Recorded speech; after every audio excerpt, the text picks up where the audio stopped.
Do the Eagles have the best linebackers in the NFL? Can they keep juggling them? We like that thumbnail. It's pretty good. Much more to come. Deniz Selman is here for the graduate level preview of Eagles-Lions. EJ Smith's going to tell us what's going on in the locker room. Much more coming up on the PHLY Eagles podcast.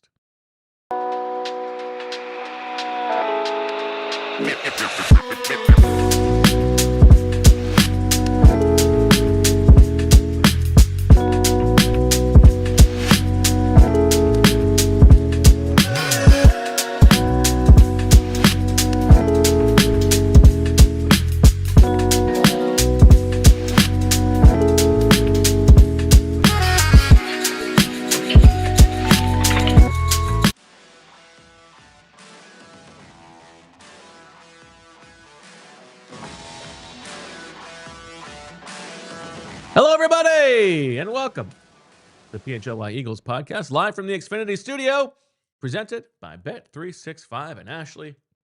Bo Wulf, the professor, Deniz is here. EJ Smith will join us in a little bit. Plenty to talk about. Ahead of a huge game on Sunday night between the Eagles and the Lions. I do want to get right into it, Professor, but... The Eli Ricks card? Or? No, the red zone turnover thing. You know, people in the chat already saying I got hosed yesterday. Like very unfairly. I should have gotten credit for that. How'd you feel? You agree? Yeah, I think. No, I don't agree. I think by when the intention of the right. the letter, I think when letter of the law, no, but that is really what we were talking about. I think when you watch it with your eyes and you see a fumble at the 14-yard line, you're thinking, man, that's a costly red zone turnover for sure. Yes, but at the same time, but you know what? Officially, it's a play. It's a play that starts at the 24-yard line. It doesn't go as a failed red zone appearance for the Eagles, like in the red zone stats. So if it's an 0 for 0 in the red zone, how can it be a red zone turnover, right? So there's some inconsistency there. I mean, very big of you to extremely magnanimous. And I'm sure you'll remember this when you bring out the strip swooper later in the season or whatever you're planning on doing. But yeah, no, I think it was the right ruling to not count it. Tough. Big difference. It goes from a solo win, huge, to a nothing, basically. Yeah. Except a change in the annotation of the points on your end. Well, yeah. And you always have to decide whether to do fractions. Yeah. And what have you landed on? The fractions. I think in the past I've gone decimals. I'll do decimals again. Yeah. 8-3. Is that where we're at? Yeah. Yeah. Just what Swooper needed was more complication. Well, I did enjoy the Eli Ricks card. Thank you. Yeah, I enjoyed that a lot. I think Fran and EJ were correct to be upset initially, but I think the introduction of the Eli Ricks card is a nice one. And now I know why you texted me earlier in the day to ask which player is most like the poster child of Howie's practice squad gymnastics. And I had Eli Ricks in mind, but yeah, that was good. But I think to play like a Patrick Johnson thing, because that's the idea, is that you have somebody who you have on the roster until you can find somebody better. See, I think you have to keep the Eli Ricks card going and having it transact a lot among you to capture how Eli Ricks has had, he's been on and off the team like 9 times since September. I think that's like, he has to keep changing hands, that's the real Eli Ricks. He has to keep on going from one status to another. All right. Now that we got that out of the way, let's get to the football. I want to start with the linebackers. Oh, I'm not mad at EJ, by the way. I literally don't know what he was talking about, and when he comes into the studio in about half an hour, I'm going to ask him. Kick his ass. I'm going to ask him what are you talking about? I'm not mad at you. I'm mad at him for saying I'm mad at him now, but that's next level. Yeah. All right. I want to talk about the linebackers because we're going to focus on the defense to start. Let's be happy. Yep. And as you see, we're going to talk about the linebackers. We're going to get into the Lions' offensive identity, the cowardly Eagles, which does remind me of the old PhiladelphiaEagles.com pregame cartoons. Remember when it was the Cowardly Lion? Great job by Kevin. And there was a couple of those I was able to voice with an accent. Really, fun. The highlight of fun. My career. That's a good throwback. We'll get to Devonta Smith and the big season that he is having relative to AJ Brown. And of course, EJ will join us and whatever else we want to get into. I was living in Turkey those years, and PhiladelphiaEagles.com was one of the only ways I had access to Eagles coverage. That was back in the days of, stuff was on actual TV, and I didn't have any kind of access to Was it ever TV. at the point where you had to pay? I had to pay to watch the games. But in terms of consuming internet content, were you paying like by the megabyte? Or was it always? No, I don't think so. That's what it was like. We had like campus internet of some sort. I lived in faculty housing. When I was studying abroad in Australia, that's what it was. Okay. Like you had to pay by the megabyte. Yeah. So you had to like, should I click on this video or not? Kind of thing. Yeah. Tough. That is tough. I mean, you want to talk about real hard problems. That's as hard Scrabble as it gets. Yeah. Okay. I am continually. Let me take that again. I continue to be fascinated by the linebackers here for the Eagles. And obviously, Zack Baun stays on the field. The juggling of Nakobe Dean and Jihaad Campbell, the different strengths they have, how Vic has gone about it. I had a chance to talk to Zack Baun yesterday about it. And he thinks it's cool and it's great because he loves those guys. I was asking him about, like, does he feel like he has to take on a different personality? Right. Because when Nakobe's on the field, Nakobe's like the alpha, right? And then when he's off the field, then Zack Baun's got to put on his big boy pants and be the guy who's calling the defense. And he was laughing about that, but he thinks it's funny. But he also said, like, he has gone to Vic on the practice field and been like, I've got like a couple ideas of like things we could do, but you do it. You're the expert. But I'm just throwing some ideas out there. It's funny, like how still scared of Vic they are, but. I don't know. I was thinking about from a game theory standpoint.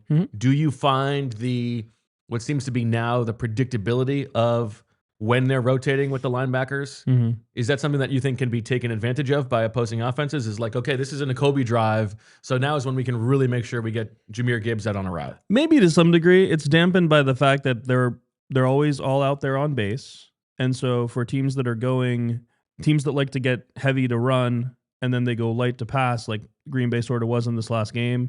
Green Bay played a bunch of snaps of 12, and they only threw out of it once the whole game, right? So, and the Eagles were matching that with base most of the time. All 42 snaps of base since Nakobe has returned. Jihaad Campbell has also been on the field. So it's been Nakobe and Baun at inside linebacker, and Jihaad Campbell as one of the edges, which is interesting given that this last game you had a bunch of edge rushers. Now, Jaelan Phillips didn't play any base at all in this game, so that was maybe part of this. Is like the news that he's going to retire in 3 weeks. Yes, I still got to learn the base defense. I love how he played for Fangio 2 years ago, and he's still like whatever it is about this base. Why is it so the edges can't learn the base. Well, I mean, the most difficult course. They're much more likely much more likely to need to drop in base. I guess that's why. If they play twins to one side, you're going to essentially be a slot corner. So. I understand why, like, it's not an immediate thing, but it's just funny, like that Jalyx Phillips played 53 of 58 nickel snaps, however, which is crazy. We'll get more into that later. So, yeah, they did 2 drives at a time, as you guys have discussed this week. I do think that at some point, offensive coordinators will be like, okay, like, Nakobe's going to be out here for these 2 drives. Let's establish some sort of way to isolate him in coverage, right? Like, and against Jihaad Campbell, maybe like find a way to run at him. Yeah, run at him. Not that he's been bad against the run. I mean, look, if it gets to the point where that's happening and it's just egregious, Vic will just stop doing this. Vic will adjust to that. So I don't think that that's that big a concern. The thing I'm more interested in is, are they going to keep having Jihaad Campbell play all of the edge snaps in base? Right. Because the one play that really stuck out to me in this last one was they ran like a toss to the Jihaad side, and they had what's his name, Heath, the Malik Heath. Yeah, I combined 2 of their mediocre wide receivers into one person. Malik Heath cracked Jihaad Campbell in a way where, like, he just single blocked him the whole play, and part of it was because Jihaad Campbell wasn't sure exactly what was coming. Part of it is just that he's not very big, right? Like it's a thing where you wouldn't want your edge rusher to be able to get blocked down the field by a wide receiver. Like, it wasn't just a quick crack and then that's it. And so it kind of showed, like, look, he's not really ready to play on the edge. It's not something where, and Vic said himself in the presser yesterday, he said, I see him as an ILB. Like, he doesn't really see him as an edge going forward. And so I feel like they're kind of forcing those snaps on him. He only played 24 snaps of nickel. So if you take him off the base, now you're talking about your first round pick only playing like 24 snaps. Like, that's not Do you think that's make good for Howie? No. You think Vic does that? I don't think so. I don't think so, no. I really don't. I think it is in service of his player development for him to play those snaps on the edge. I think it was telling that Vic was asked this week about whether Jihaad brings like an advantage in terms of like being good in coverage as an edge, which you have to do a lot when you play edge and base. And he really has been, when it's been a pass, he has been dropping back. Now, in this game, Green Bay only passed once. And the guy across from Jihaad Campbell was a tight end who blocked. So, like, he didn't have to cover at all. So it just didn't come up this game. But when Vic was asked about it this week, he said he should excel at that. He said he should, and he said he should again. And then he said, but it's all about getting the reps. Now, that tells me that he does think, like, look, having Jihaad Campbell out there in base will make it much harder for teams to throw at the side with the dropping edge, because I've got a guy who's like literally like his best part of his game is his coverage ability. You are making, by putting him on the field there, you are making them more predictable.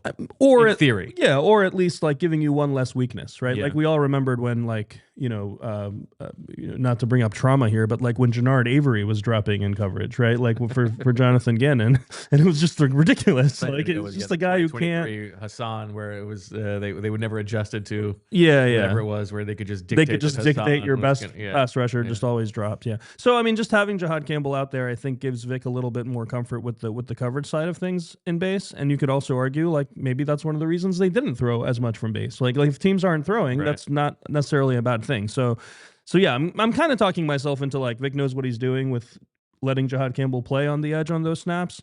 There's also a little bit of like auditioning for like a bigger role on the edge maybe going forward, but like I don't know. And there's also Nolan Smith was clearly on a pitch count, right? Yes. So this was a way to take some snaps away. Nolan Smith. Eventually, that feels like that would be Nolan Smith. Right. It was just Jalyx Hunt and Nolan Smith rotating opposite Jihaad Campbell, and Nolan Smith very little. So it was a lot of Jalyx Hunt playing on the other edge. And so, yeah, with the Nolan Smith pitch count going away, there probably will be some snaps. It probably won't be 100% of the snaps that Jihaad Campbell's on the field on base. But in any case, they don't play base that much, so I don't know how much it matters. But Nakobe's been so good that at the end of the day, like I think I'm with you in that like they're handling it pretty well. It hasn't been a problem. And when push comes to shove, like if a game is going a certain way, it's not going to be like, okay, it's money time. Like, but too bad it's Jihaad Campbell's turn. You know what I mean? Like this game, it didn't matter because the way it worked out, going 2-2-2-2-2, there were 10 drives total. So Nakobe just happened to be his turn on those last two drives. But we don't know what would have happened on that last drive if it had been Jihaad Campbell's turn. If maybe it would have been Nakobe anyway. So we'll see. All right. Well, before we go to break, in this game, in this matchup, those linebackers will be tested. Obviously, we know the Lions like to take advantage of the middle of the field. How do you view their responsibility in this game? Absolutely. I mean, like you look at Jahmyr Gibbs and how good he is out of the backfield. That Texas route for a touchdown that he had against Washington on the first drive last week was just like an awesome play, but it's also very typical of what they do. I mean, that's it's a blitz for Washington. They're playing cover 3. They have the linebackers kind of in space.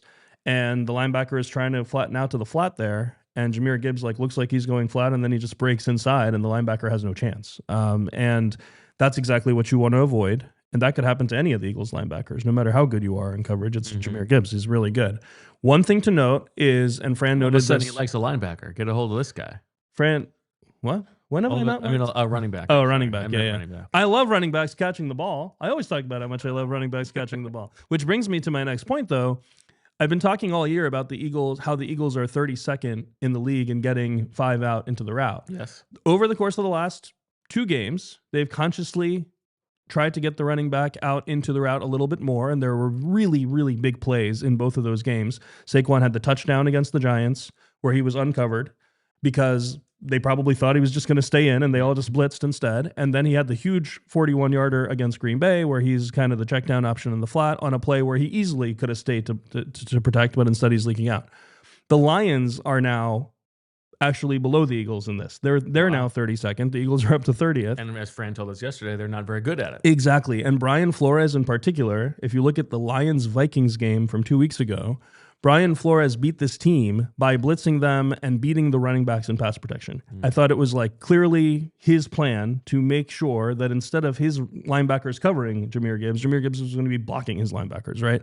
And with Brian Flores, he'll blitz everybody. But this is something that the Eagles can absolutely do. Induce the Lions into keeping the running backs into block, especially when it's Gibbs out there, because he's the more dangerous one in terms of receiving.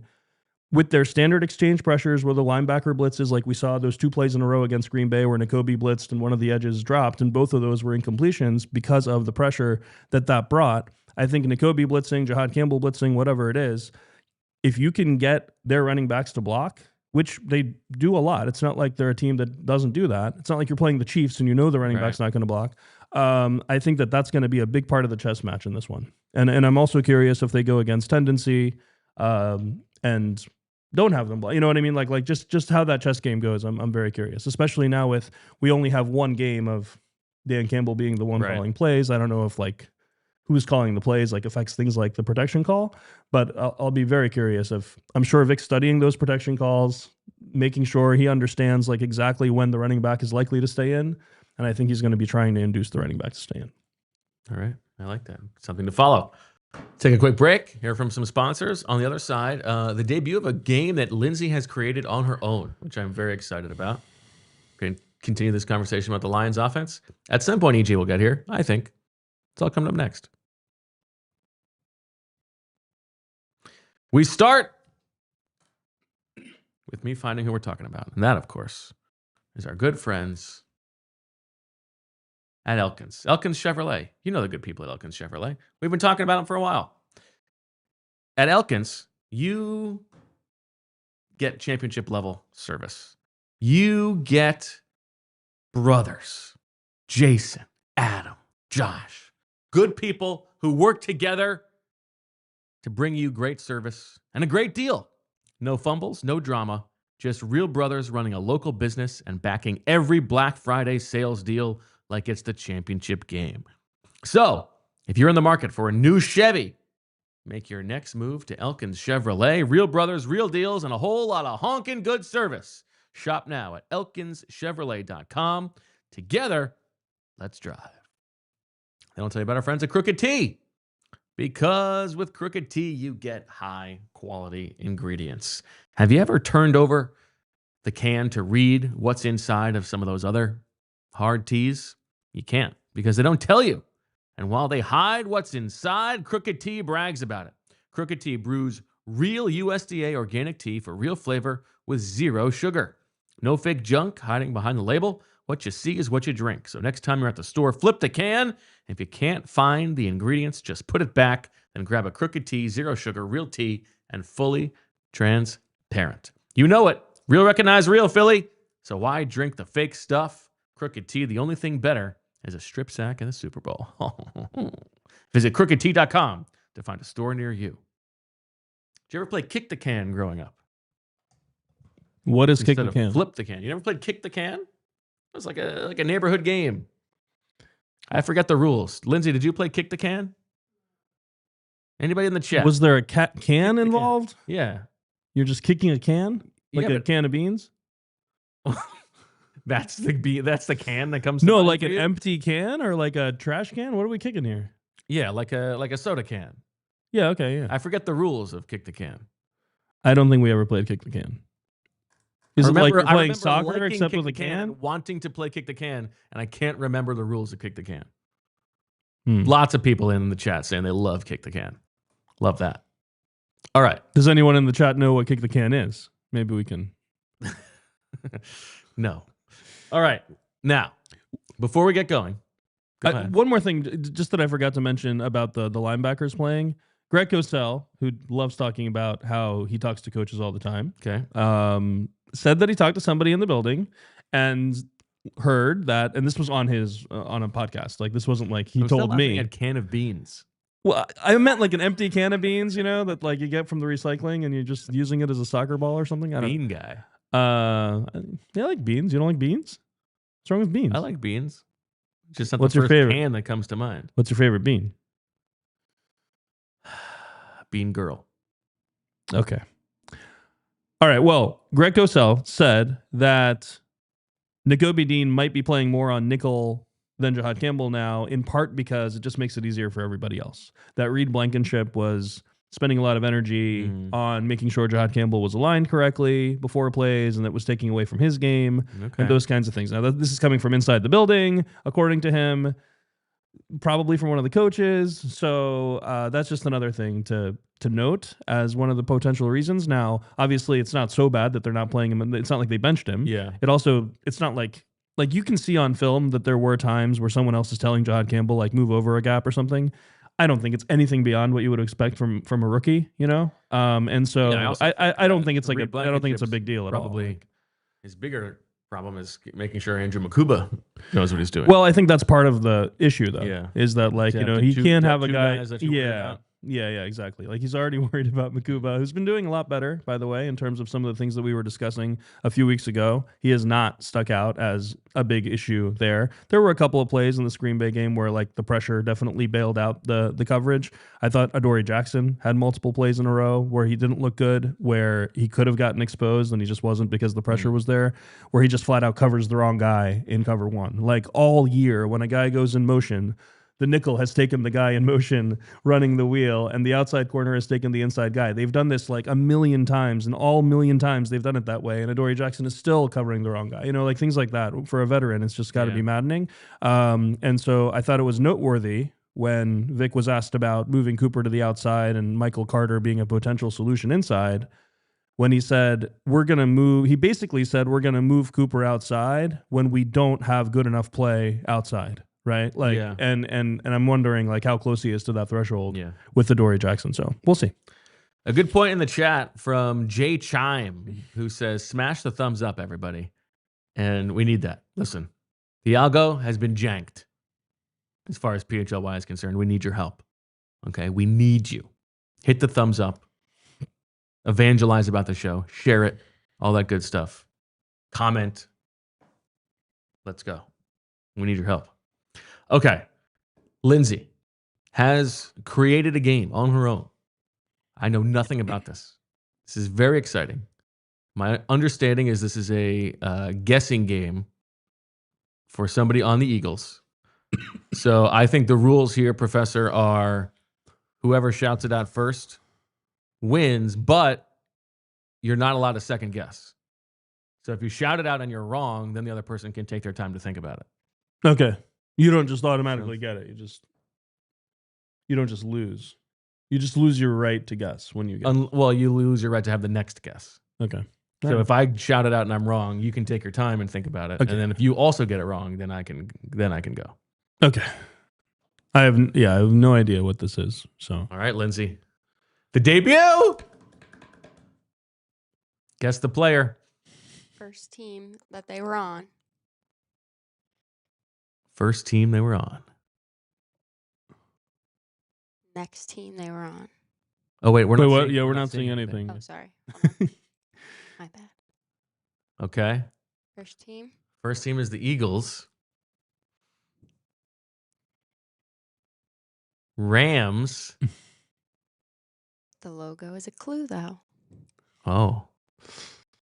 Chiefs. Wait, do we know, can this be someone who's not current? Yes. Oh, it can be someone who's not current. Okay. All right. Eagles, Rams, Chiefs. Back to the Eagles. I want Nick Foles. Is that your final? Nick Foles is my answer. Jaguars, Bears. Yes. BD Bo with the win. I'd like to remind the audience that we did a mini pod a few weeks ago, or last week maybe. Huge numbers on that. In which we had to... Well, maybe there will be bigger numbers now when people go back to look at what a travesty of justice it was that we were naming players who played for both the Eagles and the Packers, and Bo named Jair Alexander. Named Jair Alexander. He's on the roster. He never played for the Eagles, and he never will play for the Eagles. Well, you don't know that. Oh, also, It never said... We never said they have to have played a game. Go back and check that one out. Mini pod from last week. Yeah, I know you're still salty about it. Of course I am. I said at the time it shouldn't have counted. You were down and out on that bad boy. You had no chance. Which is why the last thing I needed was outrageous credit being given to players that were wrong. Another win for the good guy. Wait, is that it? Just one? That was it? I thought there was going to be a... Just testing the segment. Yeah, we're testing it out. No, it's good. I mean, I think we can predict there's going to be a resounding... Lindsay, I'm curious. You used the old game. Rams logo. Was that on purpose? Because at the time, wow. Okay, so that was I really why like that. It was a clue. That I like that. What she was doing. Yeah, he was in St. Louis. Nice job, Lindsay. Please send in suggestions. This is actually kind of hard to find good people. Okay, Lindsay says send in suggestions. I like it. I have to anonymously send in some suggestions and hope. And hope that you get choose. Okay. All right. Jared Goff and the rest of the Lions offense. Yeah. What are the other particulars that are going to stress this team? Definitely. And also, generally speaking, how excited were you about the pass rush?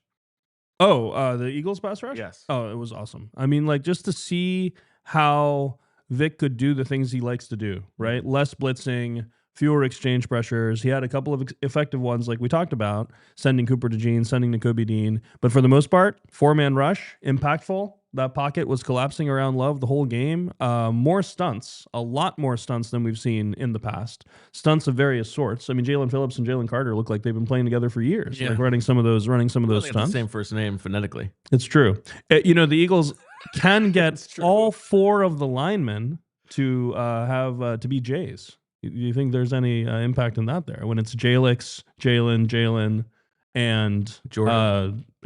Yeah, exactly. Yeah, you can get all 4 to be Jays. That's pretty good. How often does that happen? Well, might have to check. Yeah, percentage of snaps in which all 4 linemen have the same first letter. I wonder what is the highest percentage lineup in the NFL of one single letter for first name. It's a good research project. I don't know. Jay's a good candidate. But I don't mean just the I mean, what team has a lineup in which the highest percentage of any letter is there 11 players on the field? Oh, I see. Yeah. I'm just saying Jay's a good candidate for the letter that would be. Yeah. I understand. Yeah. But that's a little basic. I'm trying to get No, I don't know. It's a good thing to research. This is is it? You brought it. There's also Josh Uche who's on the bench. This is defensive line. Phillips doesn't really. The real secret to this, anyway. It's just the way they scout defensive linemen. They just look for Jays. I thought it was really cool how he could rely on the 4-man rush, and that let him also play some of those basic coverages that he loves to play. A lot of cover 6, a lot of cover 8 this game, which means you're playing a safety over the field corner, and that was Adoree Jackson in this game. So Adoree Jackson basically didn't have to play deep too much because he had Drew Makuba on his side the whole time, and then he played Quinyon Mitchell for the first time this year. He played him to the boundary the entire game. And excellent question asked of Vic Fangio yesterday in the presser. He says with a perfectly worded question by our old friend Zach Berman, where he asked Vic, the David Baker guy. Yeah, David Baker guy. Yeah, real nice guy. Again, I still have not. I've only read the book. Which is great, and everybody should buy wherever books are sold. He's a great guy. I've not seen the Eagles coverage. No, he covers the Eagles. And he asked Vic about what goes into whether Quinyon is on the field or the boundary. We've talked about how Quinyon's followed number 1 receivers this year as well. And Vic just said, sometimes it's a jersey number, sometimes it's a call I want to make. It depends on the game, what I do. And he's shown that throughout the season, that he's willing to use Quinyon in different ways. Very curious how he's going to use him in this game. I mean, it sounded like you think he's going to follow Jameson Williams. Yeah, I think so. He might. The Lions play St. Brown in the slot about half the time. More than half of his targets are in the slot, so probably not the guy you want to be following there. The issue with following a specific player, of course, is I don't know if that makes it easier schematically if they don't care about the player that they're targeting Adoree Jackson with. It might make it a little bit schematically easier to target Adoree Jackson, right? Like by isolating him on one side. If you're following Jameson Williams, you put Williams and St. Brown on the same side. That guarantees that Adoree Jackson's the only corner on the other side. And then are you going to be able to call coverages that protect him as easily? So we're going to see. I think at some point, Vic's going to get tired of having to protect Adoree Jackson, then we're going to start to see more Michael Carter out there, honestly. Like, but if it continues the way it has, I mean, I know this last game was awesome, but it was awesome in large part due to the pass rush. I should apologize. I was rude earlier. I did not return the favor. What is your favorite bean? I'm trying to think of. There's a Turkish kind of pinto bean, and it's not even the right translation, but it's the best English translation. Is pinto bean? We call it barbunya in Turkish. And there's a white and a pink kind of pinto bean, and the white pinto bean from southern Turkey, Antalya, where my dad's family is from, is just the greatest bean there is. We have an olive oil based way to prepare it, where we eat it at room temperature. Okay, and then you can also be cooked hot with ground beef or something. Just that like the texture, like the outside doesn't get too soft, but the inside is nice and soft. Okay. It's just perfect, and it works as a hot dish, as a cold dish. Like a good. It's one of the things cookie. Exactly. Crispy on the outside, not really crispy, but nice and firm on the outside. And it like Antalya is the only place you can get it. When I lived in Istanbul, my grandmother would freeze it for me during the season, and I would take like frozen bags of it to Istanbul to cook there. It's not quite worth bringing all the way to the U.S., but it's. I mean, how good could it be then? I mean, just can't be filling our suitcase, which is already packed to the brim, with frozen beans. But yeah, no, I mean, it's also be very suspicious. I actually think it's also illegal to bring in beans into the U.S. So really? Yeah, you don't want to get caught up at customs trying to explain why we're bringing beans in. Yeah, there you go. Lindsay, your favorite bean?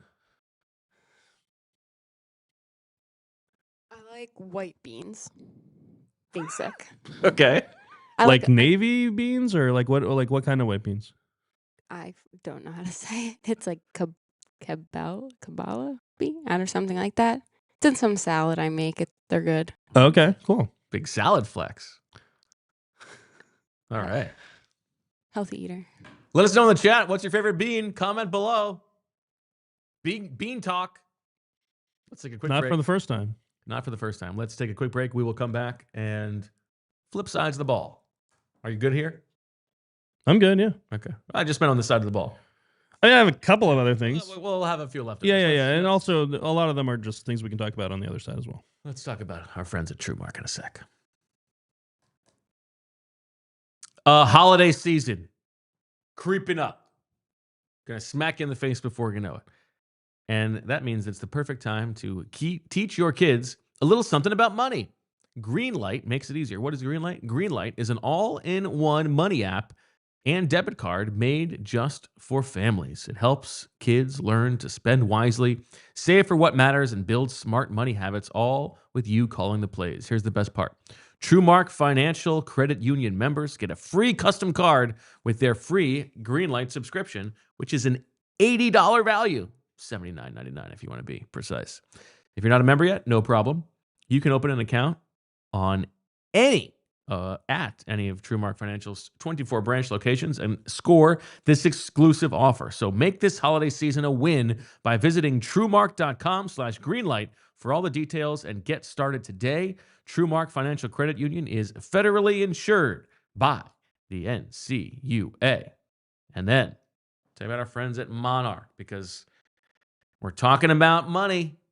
There's another important way. Greenlight for the kids, Monarch for the adults. When you need to know exactly how to manage your money, Monarch is the place to go. You can use code PHLY at monarchmoney.com. We are talking about the Wall Street Journal's #1 rated personal finance app. It's Monarch. How else are you going to keep control of your money? And you also need to know that Monarch tells you that Monarch money can break couples apart. We don't want that. We don't want to be responsible for that on the PHLY show. Keep it together, people. Take control of your money. Go to monarchmoney.com in your browser. Use code PHLY for 50% off your first year at monarchmoney.com with code PHLY. Don't let financial opportunity slip through the cracks. That was tough because the internet went out, and so I didn't have the copy for a while. The algo's out, the internet's out, the mice are eating us. I still haven't seen the mice ever. Well, they've seen you. I'm sure they have. Okay. Give us your leftovers on the Lions offense versus Eagles defense. Anything that's interesting to you? How did you were you surprised by the left-right usage of the edge guys? The Eagles edge guys? Not really. Like having the new guy play in the side that he's familiar makes sense. And also with Nolan Smith on a pitch count, you don't really need to prioritize where he's playing, right? It was interesting to hear BG talk about how he wishes he got to rush from the left, and he named the tackle. He was like, Zack Baun. I wanted to rush against that guy. I mean, the guy couldn't stay awake because he still had. I wish I could go. It's against like Zack Baun. Yeah. No, I really like that. I'm guessing, at least in the foreseeable future, that'll primarily be how it is. And we talked about Nolan Smith did play on the other side his rookie year. Maybe they'll switch. They switched it up a little bit. Jaelan Phillips had 1 or 2 snaps from the right. He also had a couple where he was standing up. There was one call of drop 8 cover 4 spy, which I don't think Fangio's ever played before with the Eagles, where Phillips was standing up inside and he ended up spying, and it was just cover 4 behind it. A lot of times when you're spying, it's like you're playing man behind it. I thought that was like a interesting call, and Phillips ended up getting a quarterback hit on that play where Love had to go out. He rolled out to the right, and Phillips is the one who ended up hitting him on the play. So I thought that was cool to kind of see like he's willing to use Phillips in different ways right off the bat, like right from the first game. So yeah, it was cool. Have you ever purchased anything from Nordstrom's? I don't know. I heard Vic say that, and I was like, is Nordstrom's like a place I've ever even been before? I'm not sure. Yeah, I don't know. What do you get there? Suits? I feel like you didn't listen to yesterday's show. I listened, and you guys didn't seem to have any idea. You get clothes. Yeah, no, I understand that, but like, what kind of clothes? Is it like fancy ones when you shop at Nordstrom's? There's this class I teach at Wharton, which is like a first year MBA micro class, the mandatory class. It's the class where I taught Brandon Brooks. Okay, and in that class, the first time I was ever going to teach the class, the guy who had been teaching it for years, was supposed to tell me, stuff about it. And he's like, you're experienced. You know how to teach this class. Like, I don't need to tell you anything. And I was like, okay, fine, cool. He's supposed to be like my mentor or whatever. And he was just like, you know what you're doing. I can't teach you anything. Like, you've been doing this for years. And I was like, okay, thanks. I'll be good. And then he's like, here, I'll send you a video of me teaching this from last year just in case you want to see it. And I was like, okay, sure, whatever. And I click to the nines. I click on it. He's wearing like a full suit, tie, which I've literally never worn to teach before. So I frantically text him, and I'm like, dude, you wear a suit to teach this class? And he's like, oh yeah, no one told you? As a department, we decided this class is our big service class to the MBA department. We all have to wear a suit to teach this class. And the last time I wore a suit at that point was 5 years before at some wedding that I that didn't even fit me anymore. So I had to wear that tiny suit and look terrible the first class. And then I frantically went to no free advertising, a place that's probably cheaper than Nordstrom's, and had had 3 custom made suits made for me really fast. But that was that's too bad. That was a panicky thing. That was going to be like a prank that he was playing on you. No. It was first day you had to wear a suit, but then it was like, hey, I was just joking around. Students ask all the time, why do you wear a suit? And because no one else wears a suit. And I'm like, it's just a department thing. I don't know why. This is just the way we do it. But anyway, I wear a suit. So I see students everything I know about you, I cannot believe you abide by that. I mean, there are 3 professors. We each teach 4 of the sections. The other 2 wear a suit. I can't not wear a suit. It's the team department policy. It's maddening to me. Listen, we had COVID and we went online. You know a guy. We come back from COVID, and I literally brought up in a meeting. I was like, you know how NBA coaches used to wear a suit on the sideline on the sideline, and it looked really ridiculous because they're in a basketball gym wearing a suit and it makes no sense. Of course, they didn't know that. And then and then they came back from COVID and they don't wear suits anymore, right? They wear comfortable clothing now in the NBA, right? And I was like, we're doing that too, right? And they were like, no, what are you talking about? Of course we're gonna keep wearing suits. God, I'm so annoyed. All right, well. It's my best motivation to I feel like this is the most surprising thing I've learned about you in a while. It's not a choice that I have. I mean, the funniest thing is I wear a suit 12 times a year, right? It's just to teach this class. and when I see students who have taken this class and they see me like out on the street or something, they always say like, it's so weird to see you not in a suit, which is like, just very funny. And it's like you see me literally every single time I wear a suit, you see me, but that's it. So yeah. All right, Lions. Lions, a lot of under center play action, very effective. One of the highest under center play action teams in the league. They do it using a lot of gap scheme run action, so defenses are actually biting on the play fake with pulling linemen, moving blocking tight ends, things like that. They played 7 snaps with 6 offensive linemen last week. Best swooper deal yesterday. Bo getting the Fred Johnson, Dan Skipper item for 1 turkey. You guys looked up how many snaps Dan Skipper played. Those were garbage time snaps where he was playing as the regular tackle. So they did play 7 snaps with 6 offensive linemen. 6 of them were passes. So it's not like the Eagles where it's like, we're going to have Fred Johnson out there and run literally every single time that we have that package out there. So they'll do different things with, throwing out of heavy personnel. Played a lot more 11 personnel last time as well. What are we getting here? I like Dana's using me but not using me, Selman. Yeah, there you go. That's right. Yeah, so that's stuff that the Eagles have to look out for. There is not overcommitting to playing the run on some of those because they will have really effective play action out of it. I bet I would guess. Got to play the boot. Well, I would. If they run it at BG, it would be a great chance for BG to make a play. Yeah, I mean, throwing it at anybody else. I imagine that those tell me if I'm wrong. Those Lions numbers in terms of their pass rate on 6 offensive lineman stuff. I'm guessing that's more in line with league average. Whereas, as you said, and I'm sure it's driving you nuts that the Eagles really only use it to run. Yeah, I mean, most teams use it to run, but like the Eagles in this last game, 12 snaps of Fred Johnson, and you run as the 6th lineman, I mean. And, right. Well, 11 with Fred Johnson, 1 with Matt Pryor. All 12 of them were runs. I mean, at some point, it's like you have to keep them honest, and a lot of those runs are failed runs where Evan Williams is coming down from the sky unblocked to make the stop. And you will not see a safety that confident flying down like that if you run play action at him once or twice, right? Like Evan Williams is their post safety. He's the guy who's supposed to be the furthest guy back on passes. And for him to be the one making the stop near the line of scrimmage on a run means that he's confident from the snap that it's going to be a run. So you have to be a little bit less predictable in terms of whether you're running or passing. And the Eagles just have not done that very well at all. Before we switch sides of the ball, I think this is a good time just talk in general about Lions. Like all their numbers look better than the Eagles, right? Like better EPA per drive, both sides of the ball, better success rate, both sides of the ball, better series conversion rate, like, more points per drive, like all these things. They look like they're the better team when you just look at those numbers, but it's worth saying, and this is like a big theme throughout the season, they beat Tampa Bay at home, and that's their best win. Okay, the Eagles beat Tampa Bay on the road, and it's like their 3rd or 4th best win, right? I mean, the strength of schedule the Eagles have faced this year, the offense has faced the 10th most difficult schedule, the defense has faced the 6th most difficult schedule.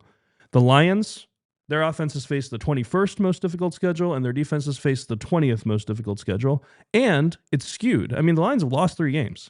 They are beating up on bad teams, and that is skewing their numbers. I mean, they scored on every drive last week against Washington, right? So that's going to make their numbers look really good. It's the fact that they haven't really been playing anybody, and so I don't think like people should look at that and be scared of this team. This is not like an unbeatable team or anything like that. Just wanted to get that out there. They're beating up on, like really, really bad defenses at times on the offensive side. So, all right, last break. We're going to get into the Lions defense and a few things that have been really bothering the professor about the cowardly Eagles. EJ will join us. Much more to come. If joint or muscle pain is keeping you from doing the things you enjoy, whether it's walking the dog, working out, or just moving comfortably through your day, it's time to get the care that you deserve. At Rothman Orthopedics, you will find expert treatment for injuries and chronic conditions alike with personalized care focused on helping you move better sooner. Visit rothmanortho.com/PHLY to schedule your appointment. That's ROTHMANORTHO.com/PHLY. Our good friend Devon has enjoyed his experience at Rothman. I think you can throw a stone and you'll hit somebody who's had a good experience with Rothman in Philadelphia. Just try not to hit them in the head. Rothman Orthopedics, your mobility, our mission. And then I'll tell you about our friends at who else but Bucci Jewelers. The great folks at Bucci Jewelers. Had a chance to meet them when they came in to the day that BG unretired. Love Joe and Michelle. Great people and great jewelers. We all know the feeling. You walk into a jewelry store trying to pick out something for your partner, and suddenly you're in over your head. You're thinking, what's the difference between all these diamonds, and what if they don't like it? It can be stressful. That's why working with Joe and Michelle at Bucci's Jewelry and Design has been such a game changer. They've got the whole process seamless. From the minute you walk in, they treat you like family, and they actually listen. No pushy sales vibe, no pressure, just good people who love what they do. 30-plus years in the game. Voted Philly's #1 jeweler year after year. Over 1,000 5-star reviews speak for themselves. Check them out at BucciJewelers.com and tell them the guys at PHLY sent you. Welcome back to the PHLY Eagles podcast. And before we go to the big shot, EJ's here. But we got a brand new graphic. There it is. That is beautiful. Beautiful. Does my mic work? Whipping that up. Oh, well, Stuff's falling apart. The professor is breaking stuff. Almost, EJ, how you doing? Almost broke the mic and my laptop at the same time. Well, I'm not positive. Is my mic on? Yeah. Yeah, doing great. Just left the Eagles locker room. Not the most newsy of locker rooms, but I do have a couple updates for you. And I have been thinking about my favorite bean on the drive over here. And your answer? I want to say, like, it's a two-part answer. If you're just talking like workman-like, reliable, everyday beans, can't beat the black bean. The black bean is the GOAT of the beans, in my opinion. The GOAT. The GOAT. I like a black bean. The gobe. Maybe here's your one. Thank you. If you're talking like flair, like, oh man, that just hits the spot every once in a while. It is hard to beat a good kidney bean, especially in like a chili. You need like if you're making a good chili. I feel like I'm not having kidney bean. I feel like I'm not having kidney beans outside of chili. I was about to say the same thing. Yeah, but like the very good at chili for sure. High upside bean, it's hard to beat the kidney bean in the chili. But it needs less the chili. versatile. It needs the chili to be good. Yeah, it's definitely like a system quarterback, maybe, or like a like a system quarterback, or like maybe like a corner that's like a cover 2 corner, cover 3 corner. That's like an elite cover 3 corner is the kidney bean. The black bean is like just your meat and potatoes. Bean, you can put a black bean in Zack anything. Baun.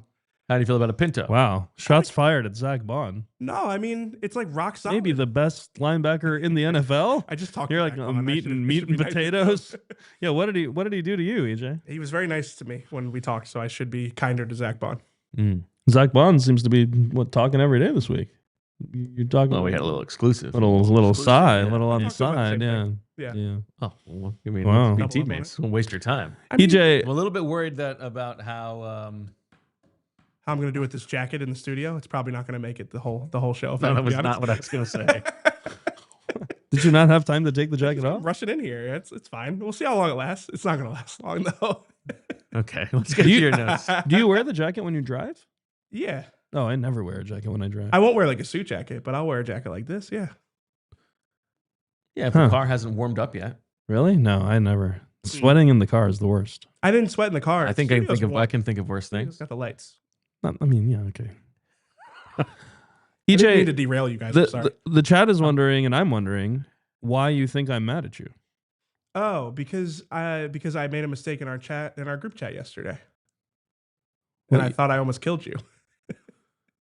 I don't know what you're talking about. Yeah. I don't think. Yeah. I told you that a certain Eagles figure was not. Oh, that. Okay. Yeah. No, I got you. No, that was funny, but yeah, that wasn't.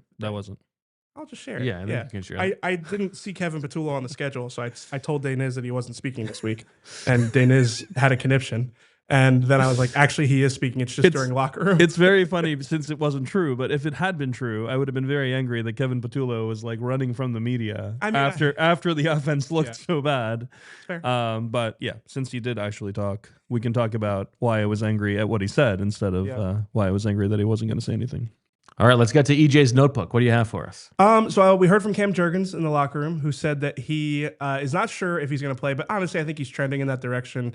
He said he has boxes left to check through the weekend to be able to play.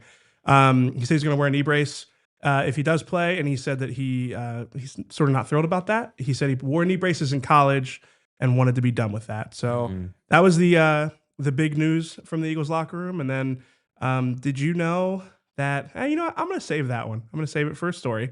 But I've spent most of my time asking about a few players. And I did have a good conversation with Zack Baun. You're not going to tell us what you... All right, fine. I mean, competing reporters won't be listening this far into the show, will they? I'm sure they will. But what do you prioritize, the show or your articles? I mean, both. All of the people in the chat are just pseudonyms for the other beat reporters. Zack Baun, I talked to Zack Baun about Moro Ojomo calling out the inside zone, and I think he's a little bit wary of that being impressive to people. Okay. He's like, we all knew that it was inside zone that way. Okay. I don't know if you saw I know Deniz has seen this, and we're not in overtime, so I'm gonna have to clean this up. But when Jihaad Campbell called out that it was a pass, I think it was against the Rams. Yeah. And Zack Baun is like, it's third down, dummy. PG version. Yeah. I think this was another one of those for Zack Baun. He's like, we all kind of knew it was inside zone. But okay, that's funny. Yeah. So yeah. But I think it's noteworthy that after the game, Jacobs himself said, when you hear a guy call out a play like that, it kind of affects you. And he flat out said, it kind of made me not want to run that way. Interesting. And I did think that he cut to the right a little bit earlier than he normally would. Now, if you watch that play, Ojomo splits the double team right away, but he ends up on the ground, away from the ball. That double team ends up getting him down. So if he had kept running and if he had evaded Jalen Carter, who pushes the right guard back, that gap was actually open because Moro Ojomo was on the ground. So I thought that him calling it out might have actually had an impact on the play, not because he was telling his teammates about it because they all knew, but because the running backs, it was messing with Jacobs' mind, and he ended up cutting maybe a little bit earlier than he would have. So maybe I wouldn't have thought that if he hadn't said it. I thought if you watch the film, it looks like he's cutting to avoid Jalen Carter, who pushes the right guard back right away. But I thought it was interesting that he flat out said, to be honest, it kind of made me not want to run that way. That's interesting. So we should probably play a game of telephone here. And let Zack Baun know, maybe you should start calling out more plays. You know, I like that. Seed of doubt. Yeah. Just call even if you don't think it's right, call the thing that you don't want them to do. Just can't. yeah. It's well, then you get the Cam Newton, it's what was the call that Luke Kuechly had against? Oh yeah, Luke Kuechly. No, Luke Kuechly was his teammate. He was talking to was it Urlacher? No, it was one of the great linebackers, and he's saying, definitely a white guy. It's that screenplay or something, and Cam's he's like, you've been watching film? Yeah. And he said, watch this. It was iconic. I think he kept it, right? I think he kept it. Who was it? It's that wheel route. It was Clay Matthews. Clay Matthews. Yeah, that's right. Yeah. That's right. Yeah. Nice job. It's so funny because I was thinking about exactly that earlier, and I also first went to Luke Kuechly, but that's because he was Cam Newton's teammate. Yeah, and you just think when you think great linebackers from 10 years ago. Right. And that was cool. It's tough to beat Luke Kuechly. Oh. What? I don't know. Are you going to say that about Zack Baun in the future, or is it just meat and potatoes for you? You know what I meant? That Nakobe characterized Zack Baun like that last year. I think that's why it's stuck in my head. You're right. And, as a reporter, the money quote gets stuck in your head, just meat and potatoes linebacker play. It's a good quote. Good quote. Since you were mentioning the Eagles, I had something and I forgot, so go ahead. Just I've been trying to track the Lions injury situation. I thought it was interesting. Sam Laporta, Terrion Arnold, and Kirby Joseph all missed practice yesterday. Yeah. Kirby Joseph's missed the last couple of games. And Arnold's in the concussion protocol too, right? Arnold's concussion protocol. Amik Robertson apparently said in the locker room that he was going to play because he was also questionable. But they didn't have an update on Terrion Arnold. Also, Penei Sewell was limited on Thursday and apparently missing from practice today with an ankle. So there's just like a lot of guys. Like, Yeah. so there's a chance that they might be missing like an important player. Yeah, absolutely. And by comparison, the Eagles had all 53 out there. We'll see what Cam Jurgens' designation is, but yeah, they're a lot healthier for sure. When Kirby Joseph, who's basically their post safety, missed the game last week, Thomas Harper was the starter, but noteworthy for Eagles fans, Avonte Maddox had a couple of series playing as the post safety, and he actually got called out by Kelvin Shepard, their defense coordinator. Well, he calls everybody. He was just like, oh, Maddox has to make that play on that fourth down, like, and then he called out a couple of other guys by name as well. I thought it was kind of funny. I don't think the players like it. Calls players out. Yeah. I mean, I appreciate the honesty. It's definitely different than the Eagles staff. Certainly different than Nick Sirianni. Yes, the Eagles coaches. Well, yeah, Nick Sirianni in particular. I think it's easy. Like, if you're Nick, I think he deserves like credit, and I also think it's like kind of an easy way to get credit for taking bullets for your players in the public eye. Mm-hmm. So I understand why Nick does it. Keeps the locker room together. But listen, I mean, as somebody who sits in those press conferences, I appreciate honesty. And absolutely. I mean, there's few more honest than his name is escaping me. Kelvin Shepard. Kelvin Shepard, yeah. Vic Fangio. Vic Fangio, is that what you call him? No. I thought you intentionally. I don't know which one you were talking about. Vic Fangio, like fake Vic Fangio.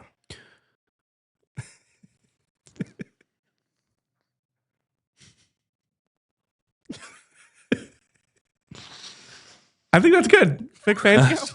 I was just gonna say someone has to. I mean, I was gonna. I would have gone. Someone has to say something for hours on Vic Fangio.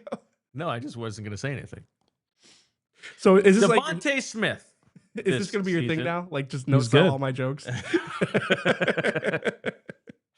Devonta Smith, professor.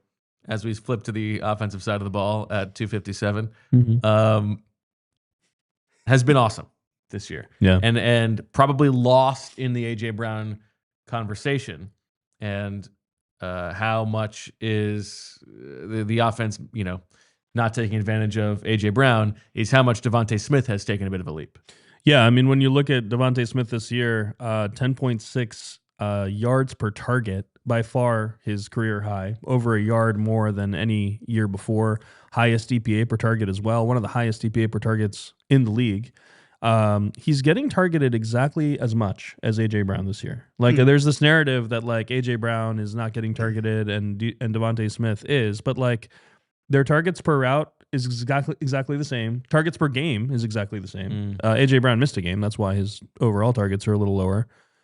AJ Brown is catching 57% of his targets. Devonta Smith is catching 77% of his targets. I mean, like, just think about that difference. And that's a big reason why. 20 percentage points. Like, yeah, that's good, Bo. 3 yards per target more, that Devonta Smith is getting. His career high of 10.6. Compare that to AJ Brown's career low by a mile of 7.6.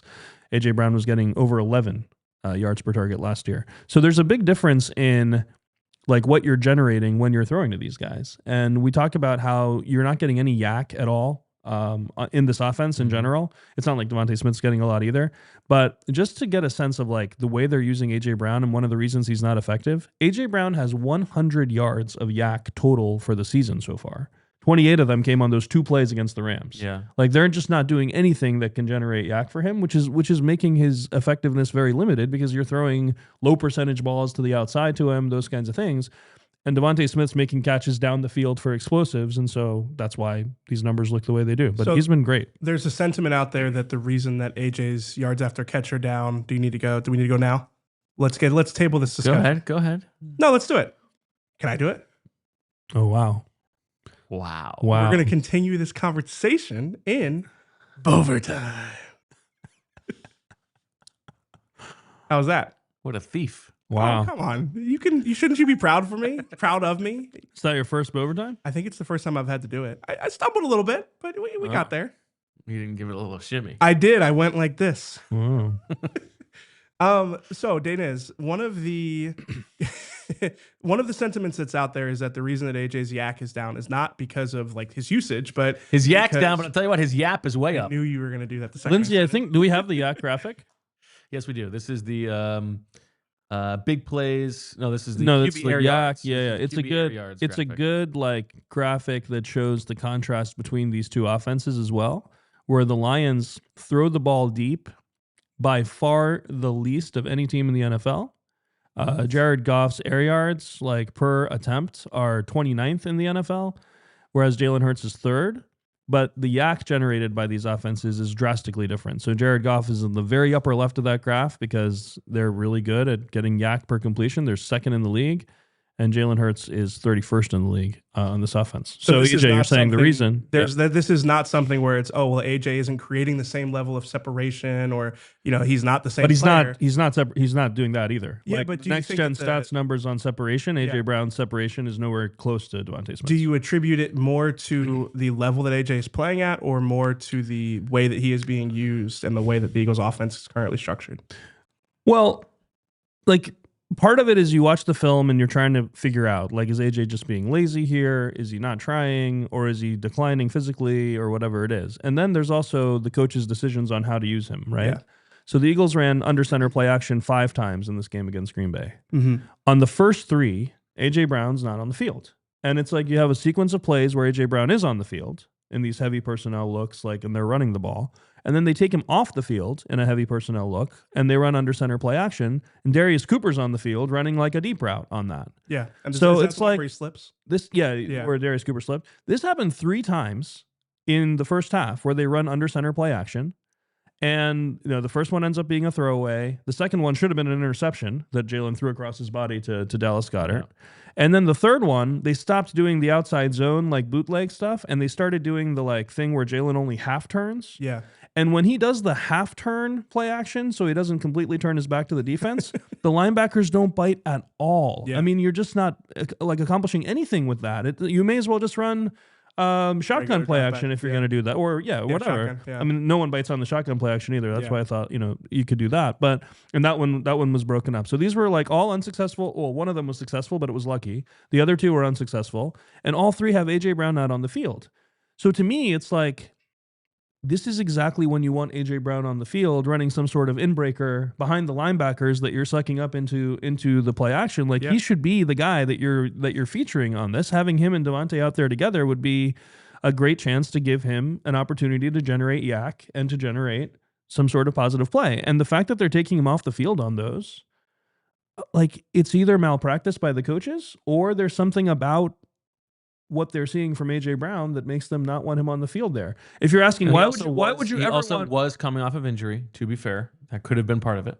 Yeah, but it's like, why selectively on the... He still played a lot of snaps, right? So, okay, Darius Cooper, why would you have him on the field? I think they're overthinking it. They're like, Darius Cooper is Bo Wulf's favorite player, and we got to throw him a bone. No, I think what it is like... He's their 3rd best receiver. In the past, when Darius Cooper was on the field... Best receiver right now. They're very likely to run the ball. Right, they were using Darius Cooper as a kind of a dirty work blocker in the run game. So it's like, if we have Darius Cooper out there, they're going to think we're going to run it. Okay, that's cute the first time, right? But the second and third time, like when you're only bringing him out to run under center play action, like you're almost like the second time it happened, I was literally like on TV watching the game thinking, oh, I bet this is under center play action again, because they have the under center play action package out there with 12 personnel and Darius Cooper as one of the wide receivers. So I don't know. I think at some point, like, they overthink some of the personnel stuff, and they don't think enough about, like Nick says all the time, like players. What is it? Players, formation, plays. Yeah, So it's like players, like, is supposed to be first. Players, plays, formations. Okay, yeah. Players, plays, formation sounds right, and it's like the opposite. It's players, formations, plays. I think so. Yeah. In any case, players is first on the list. and I feel like if players is first and A.J. Brown isn't declining, he should be on the field on especially those plays. Like, if you're going to take him off the field, on the plays where he's running like random clear outs. Do you think EJ, knowing AJ as you do, that those two things are a little bit intertwined? Like that his frustrations with the way he's being used are bleeding into the way that he is playing on the field? I think that it is as likely as the scenario in which he is just not the same player. I think that, like, the frustration that he is, and the other thing I want to say about it is, like, his frustration is obvious. He has stated how frustrated he is. So I think I would argue it's even like, it backs up my argument that Like from the beginning of the season, when we talked about how does he look, is he the same player, is he dealing with an injury? I feel like he just has always been someone who floats through games when he's frustrated. Yeah. I would like I'm going to like get out ahead of this though, because I think there is that sentiment like he's not the same player. He's not, he is not. Like Fran and I talked about it yesterday, and you guys kind of like both like winced when I said I think that he is like still a top 5 receiver when he is at his best. I still think that player's there. I know that it hasn't really been there for him this year, but I think that it's probably more complicated than just saying that he's lost a step. It kind of reminds me of Stephon Diggs when the Vikings traded him, where it was like, is this player maybe not the same caliber of player that he was over the last few seasons this year? And then you see him in a change of scenery and he's like rejuvenated. I think like if the offense looked a different way, we saw it against the Rams. We got a glimpse of it against the Rams, what AJ can do. Like the separation numbers are hard to argue against, but like AJ's game has never really been like pure separation. It's been, I am more physically dominant than the player across from me. And like the stop routes against the Rams are a good example of that, where it's like, I'm just going to run right through that guy and make an explosive play out of nothing. So I think if you got like a more engaged AJ Brown, a more involved AJ Brown, you probably still get an elite level player, out of what you would get from him in those scenarios. Yeah, that's why it's hard to like look at the 4th and 6 and be like, well, he didn't show effort on that, which a lot of people have said. Like a lot of times it doesn't look like he's showing effort, and then with late hands he makes the play, right? And so glad you said that. But to use the late hands, the ball has to be maybe a little more accurate. That ball ends up a little bit too far on the inside, and so now the question becomes like, if you fight through the contact there, do you have a chance to make the play? Maybe get a flag. It'd be very like unlikely for them to throw a flag in that situation, but I don't know. That 4th and 6, by the way, like both Nick and I think it was mainly Nick, like in a couple of different places this week, referencing pass plays that made them that they had success with on that.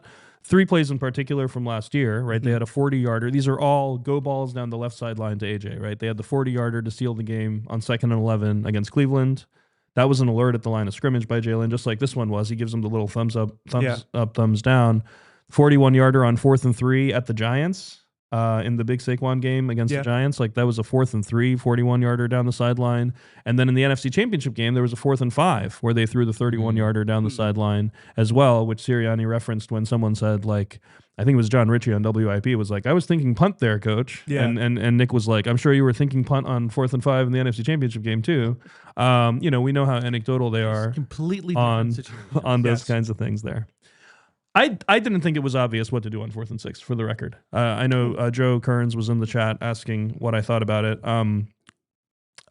I spent the entire sequence of the first 3 downs where they're running out the clock thinking what you should do on 4th down, not knowing what the distance would be, of course. I just didn't think it was obvious. Like I think if I had to make the call, I probably would have punted. But this like outrage in the city that it was like moronic not to punt is overboard. I think you could easily come up with like realistic looking percentages of chance of converting and how much better a chance you have of winning by punting it down the field like a few extra yards there. I think like you win the game when you convert 6 yards. Now, when you throw the go ball, it makes it look worse because it looks like a low percentage play. I didn't think it was obvious that you should just punt it there for sure. Most of the analytics I saw did say that the punt was the punting would have increased your win probability. Yeah, it was lean punt. Yeah. It's leaning punt. A lot of those models, like Ben Baldwin, like has a model, right? And he doesn't even like use it in the last 2 minutes because he doesn't trust it. Like he thinks like models are in the last 2 minutes, like those models are a little bit wankier, like ESPN analytics, like models, like they trust their models a little bit too much. I actually think ESPN analytics has a lot of horrendous models, like about other things. So, like if you ask me, I probably would have punted, but it's really, like really very close. Specific amount of time left where punting really was worth it, even if it was punted into the end zone, because it's the difference. Like there was, maybe there was a little bit of there were some issues with protection in the punts earlier, where a couple of them almost got blocked. Like that might have been a factor. Yeah. I also think like I don't know, like when you like look at let Jalen punt. He said he did it in high school. Yeah, he said his dad is the last one that asked him to punt. One of the things that like made it seem really weird was how conservative they were earlier in the game, right? I think like a big part of the criticism was oh, if you're so aggressive that you're going for it on 4th and 6 there, why don't you ever try to throw the ball on 3rd and long, right? This 19-yard touchdown against Jacksonville last year on a draw might have been the worst thing that happened. Yeah, seriously. Like, Nick references it every time. He's like, I think, and they pretend that they are like trying to, they pretend that they're just remembering it. They're like, I think it was against Jacksonville. We had that 19-yard. And then Patullo in the presser yesterday, this drove me crazy. It would have been better if he hadn't had a presser. He goes like, if you look back at the Jacksonville game, I think it was a 3rd and 20-something, and we handed it off and got a touchdown. So it's growing in their minds. Like, it was 19 yards. Okay, not 20-something. Next week, it's going to be like, remember that 3rd and 72 we had against Jacksonville? We handed it off. It was the Tank Bigsby. I'm about to say it's going to be the Tank Bigsby. 2nd and 26. Oh, right. That's right. Which they're all calling. Yeah, that's right. Yeah, that wasn't 3rd down. That was 2nd down. Yeah, that was sneaking that in there soon. It drives me crazy that they don't try to convert. And like we talked about the backed up stuff last week. Patullo did the same thing again this week. They were like, oh, those 3rd and long. He's like, well, one of them was a check, and then one of them was backed up, and one of them was after we went backwards. Guess what? For it to be 3rd and 12, you have to have gone backwards. Like, there will never be a 3rd and 12 where you didn't go backwards before, because you start with 10 yards to go. So if you're 12 yards to go, you have to have gone backwards. That cannot be a reason not to try to get it. Like, this idea that, like, explain it. We've had negative plays, and so we can't have the next one run like a normal play because it's going to be negative again is ridiculous. Like, it is a prerequisite that you've been doing a bad job for it to be 3rd and 12. You can't just be like, we've been doing a bad job and therefore we can't try to get it. Like, it is just maddening to me that they keep using this as an excuse. And why can't you throw the ball when you're backed up? I don't understand this. Like, it's 3rd and 12 from your own 10, so you're not allowed to throw the ball? Like, this is outrageous to me. Like, that they keep saying this and using this as an excuse and saying, oh, you guys don't understand. A lot goes into it. And then they explain it, and it doesn't sound like a lot goes into it at all. Like, they're just like, we're backed up, so we can't try. We had a loss on the previous play, so we can't try. By the way, the Eagles, if you look at like league-wide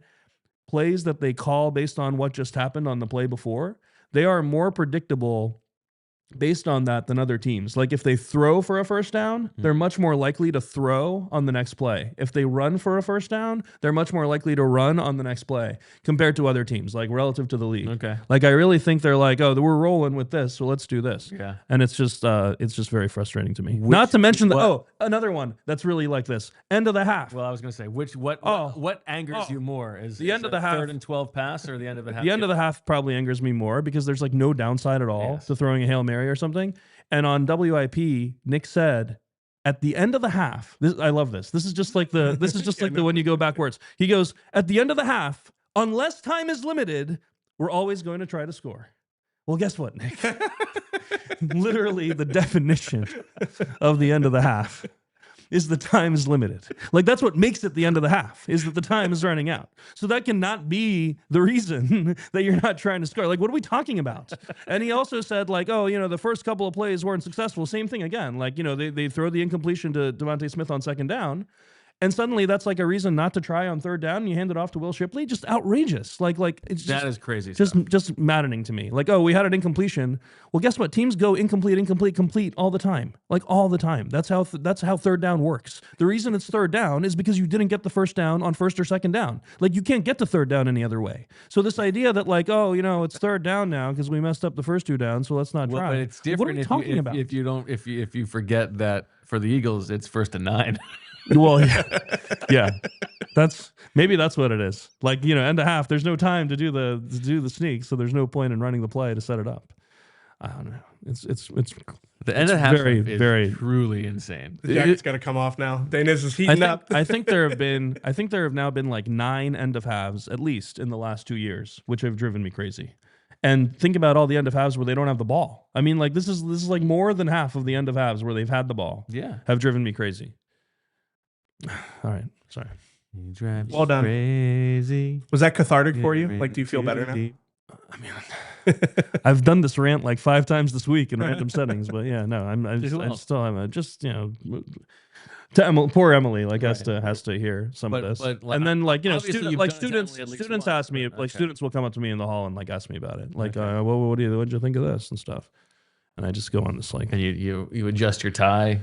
Yeah, for sure. I'm trying to loosen the tie. Okay.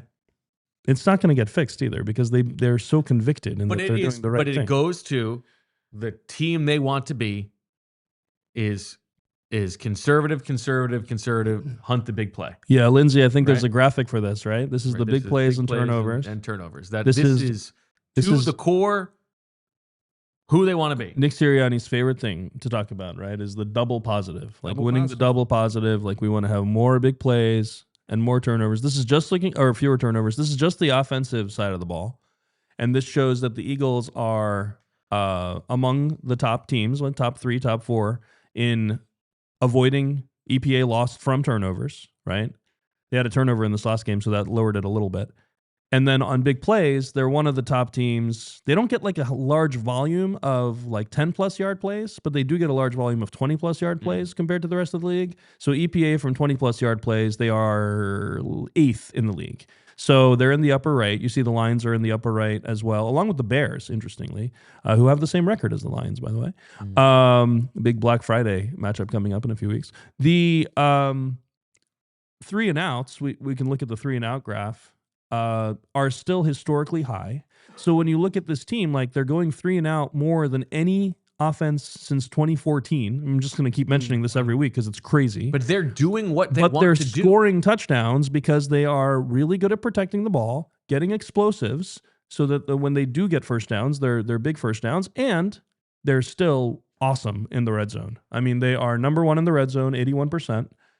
Number 1 in goal-to-go rate, as EJ knows from Swooper, 100% still. And as long as that continues, they're going to keep scoring points. But we talked last week about how those things are not sustainable. And like you can't just keep on giving up these opportunities to score at the end of the half on 3rd and long. They had a 3rd and 12. They threw the ball to Devonta Smith. That looked pretty good to me on that play. I know. Like it's not like they can't do it. So yeah, it's just like we keep saying something has to give. This is who they want to be, though. Yeah, I mean, they're doing what they want. They want to go 3 and out, like a third of the drives? As long as they're not turning the ball over. What's interesting about it is like they are just not built like from a roster standpoint to be this type of team. Like they play on offense, they play like stay out of the way of the defense and the special teams. Yeah, it's like the most, despite having the most expensive offense in the NFL. And that's the thing that AJ is kind of hating right now, right? Like when you talk about like, you know, he's like, we can't just keep slapping a Band-Aid on it and saying, you know, when the defense bails us out. But you think it brings him back to Tennessee? Do you think that's part of it? You know, it's funny because like he's always been in run first offenses. You think it is like a Tennessee like comparison? I feel like I think he's been through like this is how we win. We're winning games this way, and then they get to the playoffs and they can't. This has been play offense. I would say this is a more extreme example. And like if you're AJ, I don't know if the Tennessee comparison holds water because like those Tennessee offenses were built around like we're just gonna like bludgeon teams with Derrick Henry, and then AJ as the changeup. This offense, the Eagles offense is way more talented than that. Like they should be able to play like, you know, what did AJ say? Like let your takers do the taking, let your killers go to work. Yeah. Like that is like a different, this Eagles offense is different than that Tennessee offense. So I feel like it's probably even more frustrating for AJ. Like even if you took the Tennessee scenario out of it.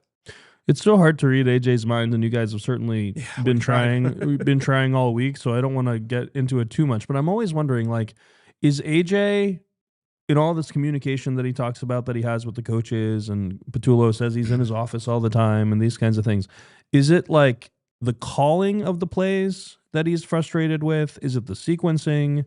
Is it what Jalen ends up doing? Because he went out of his way to protect Jalen this week. He did, yes. Like which was I thought that was like the most surprising thing that he did. He said, "Look, he's got pressure in his face. He has a lot to worry about. Yeah. You can't just take a screenshot and say I was open." You know, there's that crosser out of bunch where they run bunch, and his guy gets completely picked by Jahan Dotson's guy, and he's just wide open. Yeah. And, you know, Fran did a good job breaking that one down. It was a post-wheel concept to Saquon, but a very natural right-to-left read should put Jalen's eyes on AJ screaming open down the middle of the field. It's man coverage. You got bunch. Your guy got picked. Like, it's a perfect opportunity. And I guess the pressure, he thought there was more pressure than there was. I think his eyes dropped. Yeah. And it's just like if AJ gets that ball, is he less frustrated? Is he on? If AJ catches the 4th and 6, like because it's a better ball, is he less frustrated? No. It's so hard to tell because against the Vikings, he like caught 2 touchdowns and made a big impact in the game. You could argue he was the main reason they won that game. And he still wasn't happy. I think it comes down to the approach and the philosophy of the Eagles offense, which is like, it's not so simple as saying Jalen, Patullo, Sirianni, one of them specifically. It is the collective, to use a word from Jalen here, it is the collective of the group, the way that they want to play offensively. And I think when AJ makes waves or kicks up dust, however he's characterized it in the past, he's trying to will the Eagles offense to look a different way. You think about the Panthers game that led into the Steelers game where they had one of their best games in the regular season last year. Like, the examples are there where usually when he does this, the Eagles offense does come a little bit closer to the middle of the spectrum when it comes to the conservative approach they've had this year and being a little bit more aggressive. What was interesting is, like, after the cryptic Bible verse, it didn't seem like it actually worked. And then you saw him kind of come out the next few weeks and be more like apathetic, kind of talk about like, it's your first show.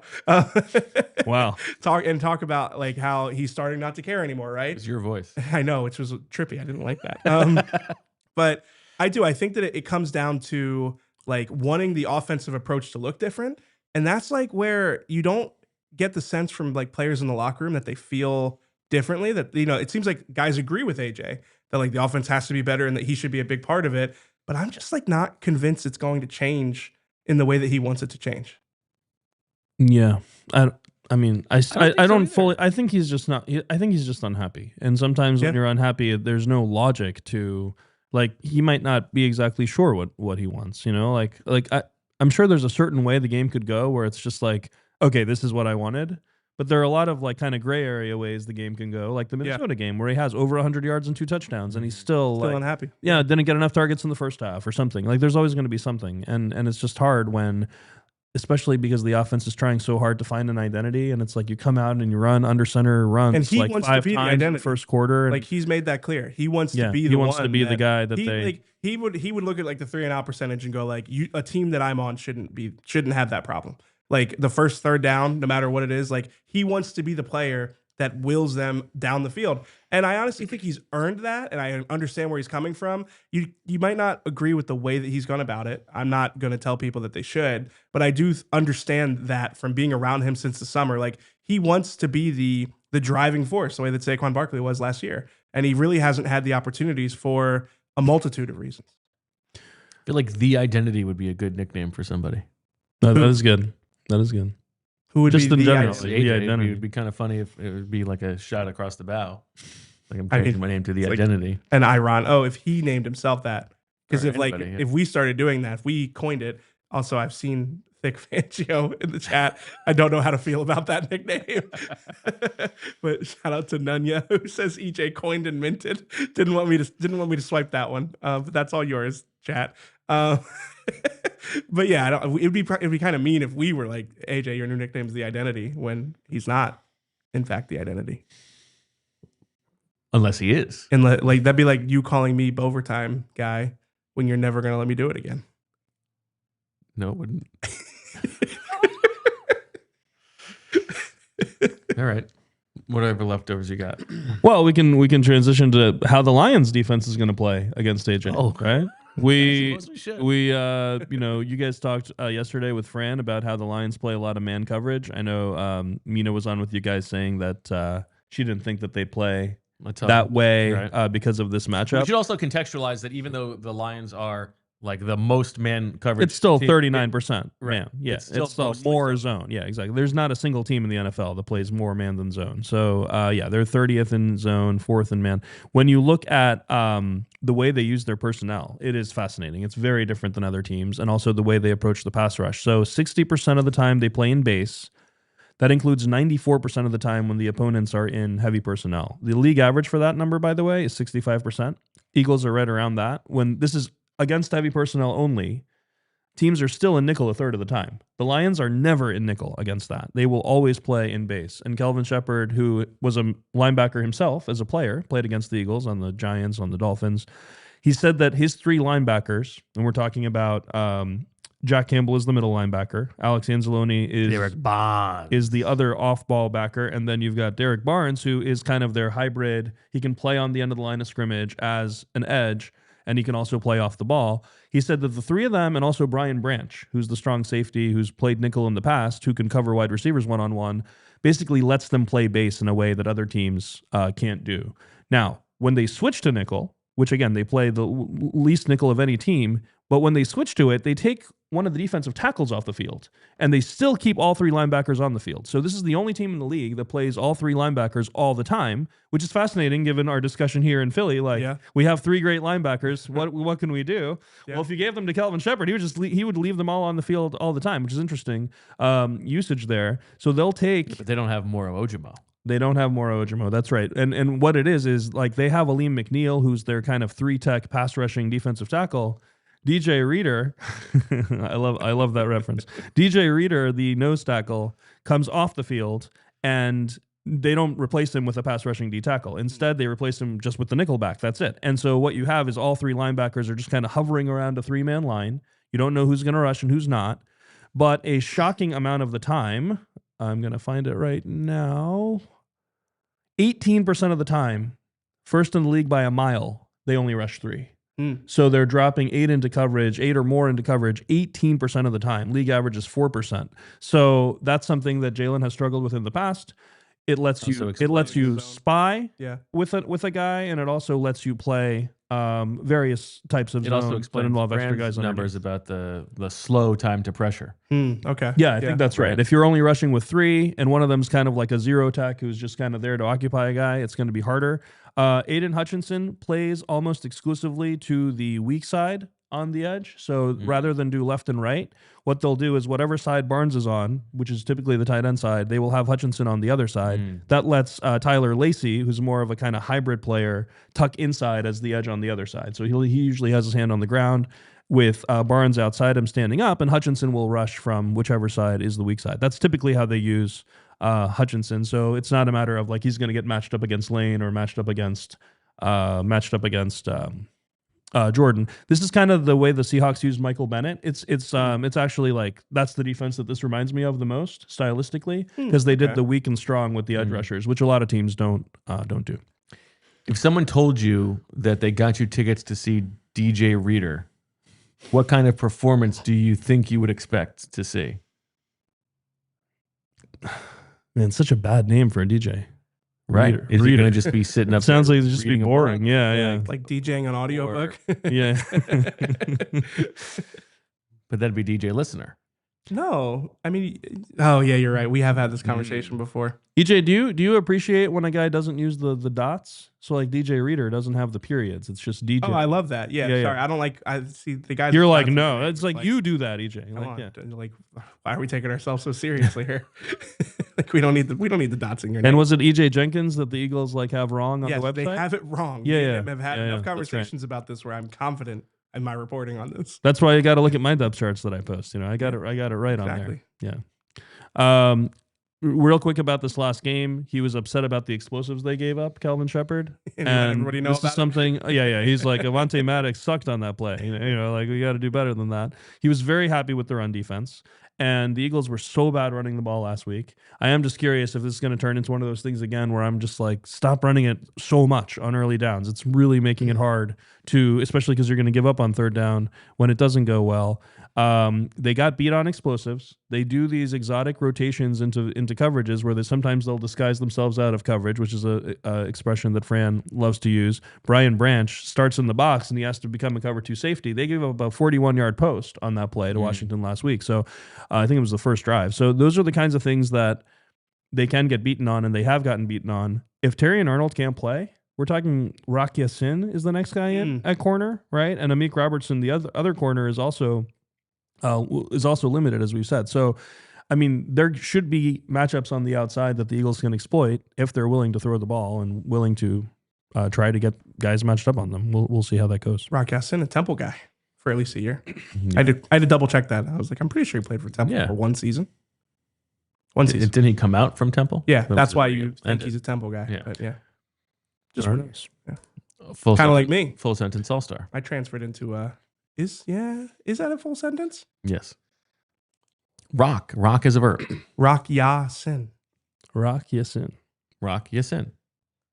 Oh, it's a little bit of a stretch, but okay, I'll give it to you. Is Rock his real name? Do you know? Affiliates. Reminds me that No. if you ask my son who his favorite baseball player is, he'll tell you Rock RANTS.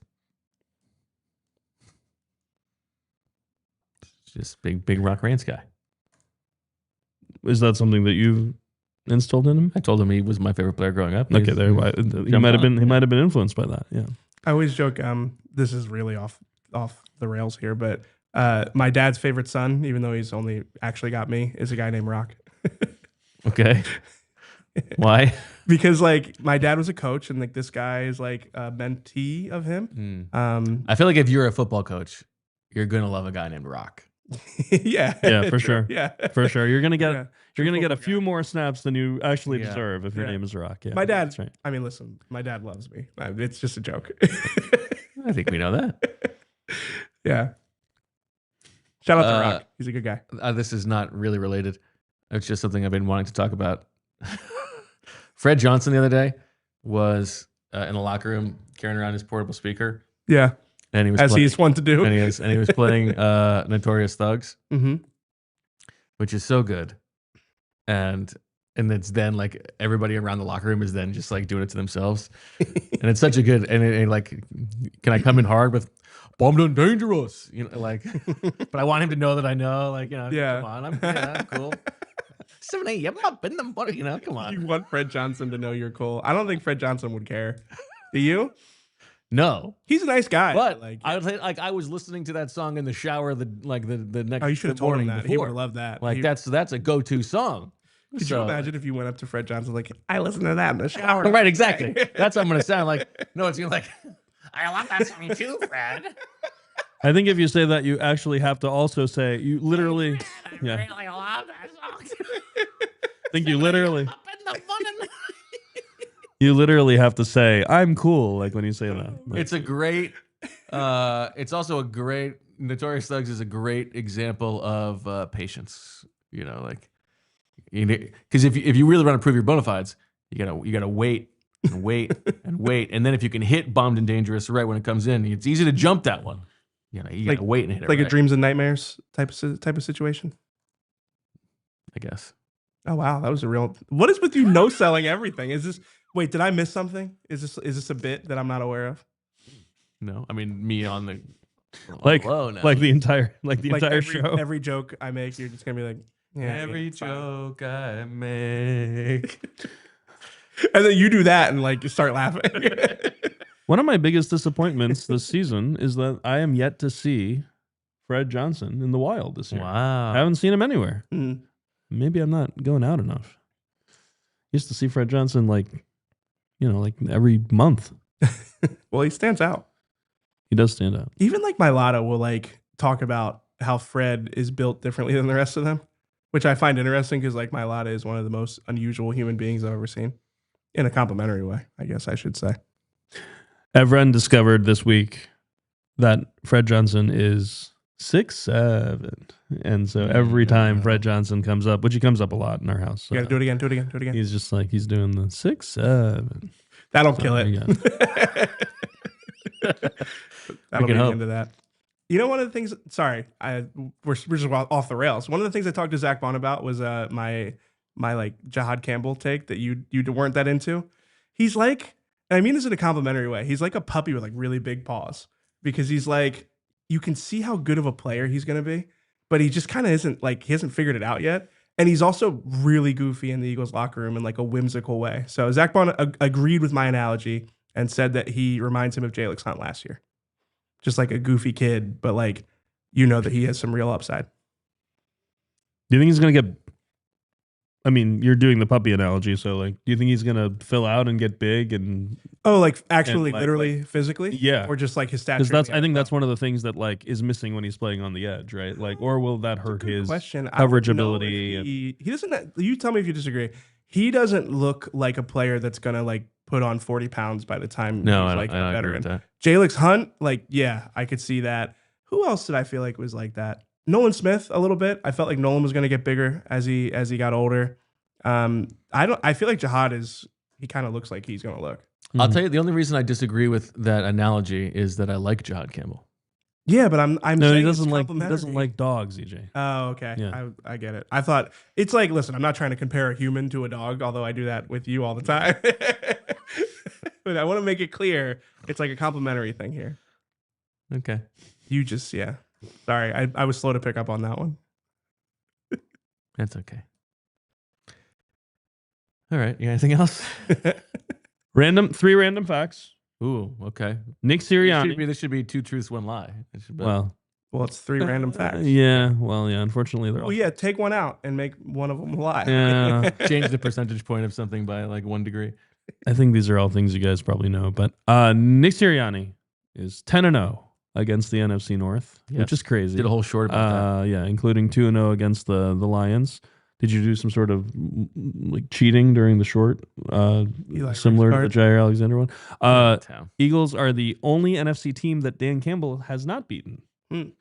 Oh, we can do a 2 can you know. 2 can you know the only NFC team that Nick Sirianni has not beaten?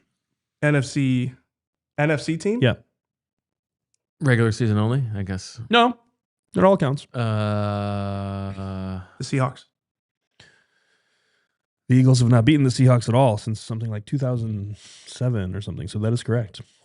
Yeah. There you go. He's not going to get a chance.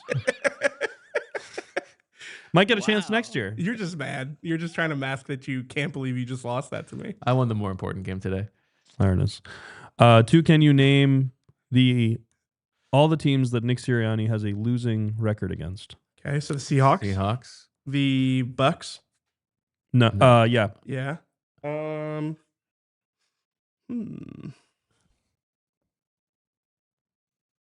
Jets. No. It is the Jets. The Jets, yeah. No. Oh. Losing record. Has to be a losing record. 1-1. Okay. How many more are there? See, I need to pull this up without regular season and playoffs combined. Without showing you guys.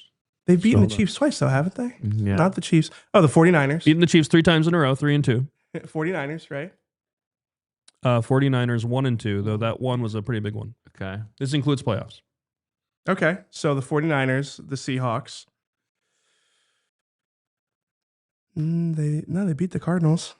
Just lose. There are wait, you got the 49ers, you got the Seahawks, you got the Bucks. There are 2 more. All right. It's not Dallas. No. 5-4 against Dallas. At least I was close. The other 1-1 ones, by the way, the 500 ones are Atlanta, Arizona, and Denver. 1-1 against each. Okay. Denver. I just said Denver is 1-1. Yeah. Oh, sorry. Yeah. They beat Fangio out there. Yeah. Big balls game. Is it the Chargers? The Chargers 0-1 because Herbert came here and won against soft. Gannon. I forgot about that. And there's I one mentioned more. Jonathan Gannon too much on the show. There's one more, and that one can also be avenged this year. The Raiders. Yes, exactly. Raiders. There it is. Was that the one where Fletcher was like really furious? Called out Jonathan Gannon. Man. Yeah. The only 3 teams Sirianni has not beaten are Seattle, the Chargers, and the Raiders, and he can beat 2 of them this year. The revenge tour. I have a Fletcher thing. It's a Jalen Carter thing. I do feel like... I think I know where you're going with this. I feel like, the Jalen Carter is one of the best defensive players in football and is going to just pick up the mantle from Fletcher Cox. Like, we believe that. But I feel like if Fletcher was having the production that Jalen Carter has had this year, we would be having a more disappointed conversation. I feel like Fletcher had a couple of really quiet seasons. And he sort of like... It was like you knew the impact he was having on games, even though he didn't have the numbers. I was saying that. I thought during the Billy Davis years he was a little quiet, and Fran was saying, "Well, but he was really good as a 2-gapper and stuff." But it was maybe because of the system. I think it's more like maybe we've forgotten Fletch too quickly. Fletch is better than Jalen Carter. Fletch had 3.5 sacks in 2021, and I don't think we were having much of a conversation about like. I think he was. Well, maybe that's part of it. I think he was impacting the game more. Maybe. I don't think this is like a hot take or anything. Okay. Fletcher Cox was awesome. Yeah, okay, that's all. I mean, I think it's because of we're so early in Jalen Carter's career, and everyone's thinking about the upside. Yeah. Now, Jalen Carter was not playing as many snaps. He looked like he was getting tired. He was on the ground a lot earlier in the season. I thought this last game we didn't see any of those things. I mean, he played. There were two snaps. There were 2 snaps, I think, in the third quarter that he took off on a long drive, and then he didn't play on any of the last 3 snaps, and I'm not sure exactly why. On the last one, there were no defensive linemen on the field, but then one of them was a spike. But I'm not sure why he came off the field on that last play. I'm not sure if he got hurt or what, but Jordan Davis came on for him on that one. But the point of that is that he played essentially the whole game. Yeah. Very effectively. And so hopefully it just shows that he's getting in shape at the right time. The third factoid is the Lions were the only team of the 14 teams the Eagles play this year who did not vote to ban the tush push. And so Dan Campbell was asked about that, and I thought he gave a good answer. He said, you start banning things. He's like, soon they're going to take off the pads, and we're going to be playing for 30 minutes, and all these kinds of very Dan Campbell answers. So he's like, we're going to be playing for 30 minutes was my favorite one. Do you take umbrage at the way that Dan Campbell has thought about vis-a-vis Nick Sirianni, given their credentials? Not really. I think Dan Campbell is for the most part given the right amount of credit. I mean, I think we all know that Nick Sirianni has been to 2 Super Bowls and won 1, and Dan Campbell hasn't done that. I mean, and it's fine. I think it's okay. Of all the coaches who I get very upset about getting too much credit about things, Dan Campbell's not very high on that list. I feel I think Dan Campbell's cool. I was about to say his approval rating is remarkable given how it started. Yeah. I mean, so it's same. You could say the same with this. The 7 guys hired that cycle. 2 of them had press conferences we all made fun of, and those are the only 2 ones still around. One of the things I think that makes him. Hold on. Let me just say, I also made fun of everything about Urban Meyer. So let's, I had a prediction of the order. Now, I'm going to flex this here. New head coaches hired in 2021 on January 28th, 2021. I, in order, put them of the order that I thought they were going to last. Okay. Longest to shortest. I said that Culley would be fired first and Meyer would be fired second. I got them wrong. Flip-flopped by about, I was about a month off, by the way. Culley was fired a month after Meyer. I said Dan Campbell would be fired next of them. And then Smith, Staley, Saleh, and I thought Sirianni would last the longest. And not because I knew that much about Nick Sirianni, but just because Lurie's done such a good job of hiring coaches that I thought that Sirianni would be the guy to last this long. And people made a lot of fun of me at the time. They were like, "Are you kidding, Sirianni? Who is this guy? He's going to be fired." And now you finally got him back. Well, I mean, some super chats. Robert Saleh there. Tycho Weed. Thoughts on the Eagles doing a reverse wildcat and bringing out Tanner McKee with an all-out air attack for 1 series per game, just as a changeup? The first year I ever watched the Eagles, 1986. They're bringing in Randall Cunningham on 3rd downs, doing the 2 quarterback thing. Yeah, one series where the offense looks like. I would love to know what if you asked Jalen that under press center conference, what his reaction would be. Wow. I will not be asking that. Jalen had to do that stuff his rookie year. He was out there as the second quarterback with Carson. Look, those plays were ugly. Yeah, some of the ugliest plays. I would not deny that there is that sentiment.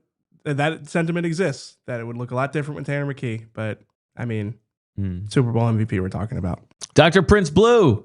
AI is to Bo what a calculator is to Deniz. Wait, you hate calculators? No, I have no idea what that means. I think Deniz was the only one that was supportive of my calculator usage in Swooper. Well, I was not supportive of your calculator use in Swooper. I mean, you were subtracting 3 from 12. Sneak that one in there. But I don't know what Dr. Prince Blue is referring to. Perhaps it means you don't need a calculator. Oh, well, Bo is so high and mighty about AI. He's so holier than thou. And Deniz is not like that with anything.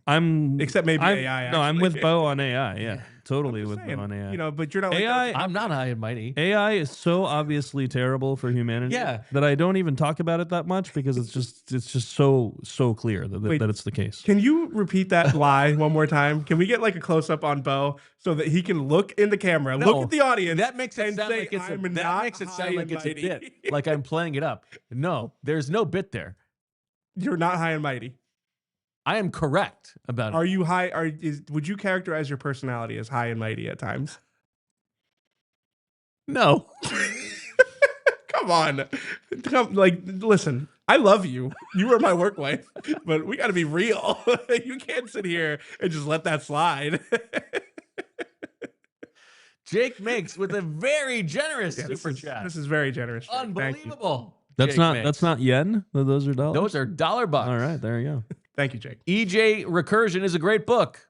It is. Are you a sci-fi guy? If so, have you read The Expanse, Bobaverse, or Murderbot series? I am a sci-fi guy. My first week on this with my new job, I think I said on Anthony's show that I like sci-fi, like Game of Thrones and Dune, and or no, I said Game of Thrones specifically, and my wife was furious with me. That's not sci-fi. She's like, that's fantasy, not sci-fi. But it's kind of like there's magic and there's like. It's not sci-fi. I'm fighting an uphill battle, but I am a sci-fi guy. Loved Recursion. I haven't read The Expanse, but I see that it is a book and a TV show. And what I like to do with those is like watch the first episode or two of the show and then read the book with like the characters in my mind. You know, I feel like that is like interesting because it's like gives some life to the story if like you can picture. Yeah, but then you've all of a sudden stunted your imagination. Oh, I don't need to imagine what the characters look like. I like having the. I mean, yeah, sure, maybe I have a stunted imagination, but I like that it brings life to the story. Like I'm reading Dune after seeing the movies. That's the book I'm on right now. Sometimes it can be cool to read the book after the movie, but yeah. Because the reverse is very. It really puts you off, yeah, because it's like you imagine the character a certain way, yes, and then you watch the movie and it's like. That's not what I think of this character as at all, and it doesn't really work. So let me just say, shout out to Dan Lonsdale because he is the reason I read Recursion because we did a quarantine book club a few years ago, and he would appreciate the shout out. Reading The Hobbit with Casey, and just got to that's fun. Got to do the Gollum voice. That was fun. Did you do Lord of the Rings too? What's in its pockets? I didn't think you were gonna break it out. Didn't think you were gonna whip it out on the show. Wow. Deep into overtime. Have you read the Lord of the Rings with Casey yet? No, we're starting with The Hobbit. Okay. We saw The Hobbit play at the Art Theater. That was fun. So then we're reading the book. But now I'm wondering, should we watch the movies for Lord of the Rings first after your point? You know, I'm not a ring guy, so I'm not into the Lord of the Rings. We are deep into the. It's just like rings skeeve me out, so I don't. Rings skeeve you out? We've talked about this before. Like just rings in general? Yeah, I just thought jewelry so you in won't general. read or watch The Lord of the Rings because of that? Yeah, my wife and I have argued about this. You guys don't do wedding? You don't have wedding rings? I got the tattoo instead. You got the tattoo? Yeah. Wow. So I am married, but yeah. And does Julia have a normal ring? She does, but I won't hold that hand. She walks on the other side of me. Oh my goodness. I'm not saying it's normal. I'm just saying that you won't hold her hand. What do you think this is the ring? You don't even want to touch the ring on someone else's hand? They skeeve me out. Because here's the thing that bothers me. And again, just like the fantasy, we have not talked about this before. Yes, we have. We have totally talked about this before because I've talked about hands before with you. Just like we've talked like just like the sci-fi. Maybe Anthony Harris, but that's a deep cut, Anthony Harris. I feel like that's mentioned on the show like monthly. The thing that skeeves me out, and I'm not saying that everybody has to do this, but for me, you can't like wash a ring. You know, like you can't like you don't have jewelry cleaner like at the sink. So for me, it's like a germ thing. It's not hard to watch. It's a germ It's very thing. easy. That's not why you don't watch the Lord of the Rings. Yeah, just I don't know. They skeeve me out. You don't have to touch the ring when you're. There are so many things like that. Also, like there is a subreddit dedicated for people who have like a jewelry phobia. Wow, this is fascinating to me. I wouldn't characterize mine as a phobia, but I wouldn't want to watch a show. But you won't touch your wife's finger that has a ring on. I wouldn't want to watch a show about rings. Does the tattoo go all the way around? It should. It doesn't. It fades. Yeah. Okay. EJ, are you a person who's like, I don't wear outside clothes on my bed? Oh my god! Like, absolutely. Shower this is a fight. This is a fight we have. I'm very Turkish that way. It's like as soon as I come home, I change into like home clothes. Yeah. And Emily will just walk around in like the jeans she was wearing, and I'm like, "Aren't you uncomfortable?" And then she'll lie in bed like, and I'm like, "What are you doing?" Like the bed is clean. I'm the Turkish one there. We had an expression growing up that you should never put a hat on your bed. And the expression my dad would always have is, if a hat's on the bed, somebody's dead. Like, I remember, this is how much, I grew up in a germaphobe house. because one time my friend put the football. It's showing. Yeah, right. One time my friend put the football on the kitchen counter, and my parents lost it. Like they were like, "Why would you put that there? It's been outside. It's all dirty." And like honestly, I was like, "Sure, yeah." We weren't allowed to open the refrigerator if we didn't wash our hands. Like, yeah, there were a lot of rules in the Smith house. So wow. I think that's why I'm a little weird about some of these things. What about you, Lindsay? What about me? All right, where do you fall on? Are you a German? Oh, you guys would be like disgusted by me. I go home, I would like lay right in my bed. I couldn't do that. I mean, I kids, there's just like no way like you can. What's that? With kids, there's just like no way you can be like clean all the time. Yeah, of course not. I used to be like that. Now I do think about these are outside clothes. I'm not going to wear them in the bed. That's about, for me. It's like personal comfort. Like the first thing I want to do when that's when I come. thing. No, well, but after you wear a suit all they go hand in hand. Like even if I'm wearing comfortable clothes, as soon as I come home, my first thought is, I got to get out of these like real clothes and put on like whatever, you know, like gym shorts or whatever. Your underoos as well? Usually, yeah. Absolutely. Yeah. Come on. Feel fresh. Yeah, absolutely. Yeah, you got to have house underoos. Yeah. How much laundry do you do? We're in so much laundry debt right now. We're doing a lot of laundry anyway because we got a kid and stuff. Just throw them in with them. Yeah. I will. But even if you don't shower, hand up. I don't do a ton of laundry because my wife does a lot of the laundry. Shout out to First of all, if you shower, it's a no-brainer that you're changing. Well, yeah, that's true. So yes, when you don't shower, if you don't shower, you still have like house clothes. Like I've got like all like a different wardrobe for the house. Do you shower more than one time a day? Sometimes. When especially in the summer. Yeah. I bike to work. I shower first thing in the morning, and then if I were to sweat during the day, I would shower again. Yeah. Yeah, twice a day during the summer is usually normal. When I'm teaching this class where I have to wear the suit, I bike in. Yeah. In a suit? And I'm no. Oh. I'm biking in like comfortable clothing, and then I'm changing into the suit. I'm changing everything. Yeah. That makes sense. Yeah, you're sweaty. I just want to not necessarily. It can be cold. Everybody has to be this way. Most of these things are very normal. The ring thing. The ring thing is weird. Yeah. I'm not here to tell you it's not normal. I tried to wear a wedding ring for like a month and I couldn't do it. I tried to stand. I have a wedding ring. I tried the silicone rings. I couldn't do that. It just bothered me. How would you feel about like the ring on a necklace tucked in? I don't like a ring on a necklace. I'm okay with necklaces though. Like why? What's the difference? Hands. Yeah, hands. Bracelets are like the gray area, but I do wear a watch. What about a toe ring? What about gloves? No. Well, it's inside. Yeah. Can you wear gloves? There are other rings we could ask about. Gloves don't bother me. How about a nipple ring? No comment. Just brush right past that one. I'm learning on the show. I could keep going. Please don't. Yeah, this is like deep overtime. This is 3:53 on a Friday. We could go home, but instead we are sitting here talking about. I still can't get past. I get the phobia in real life. I don't understand how that extends to I won't watch The Lord of the Rings. Yeah, it feels like if I don't like rings, why would I want to watch a show about rings?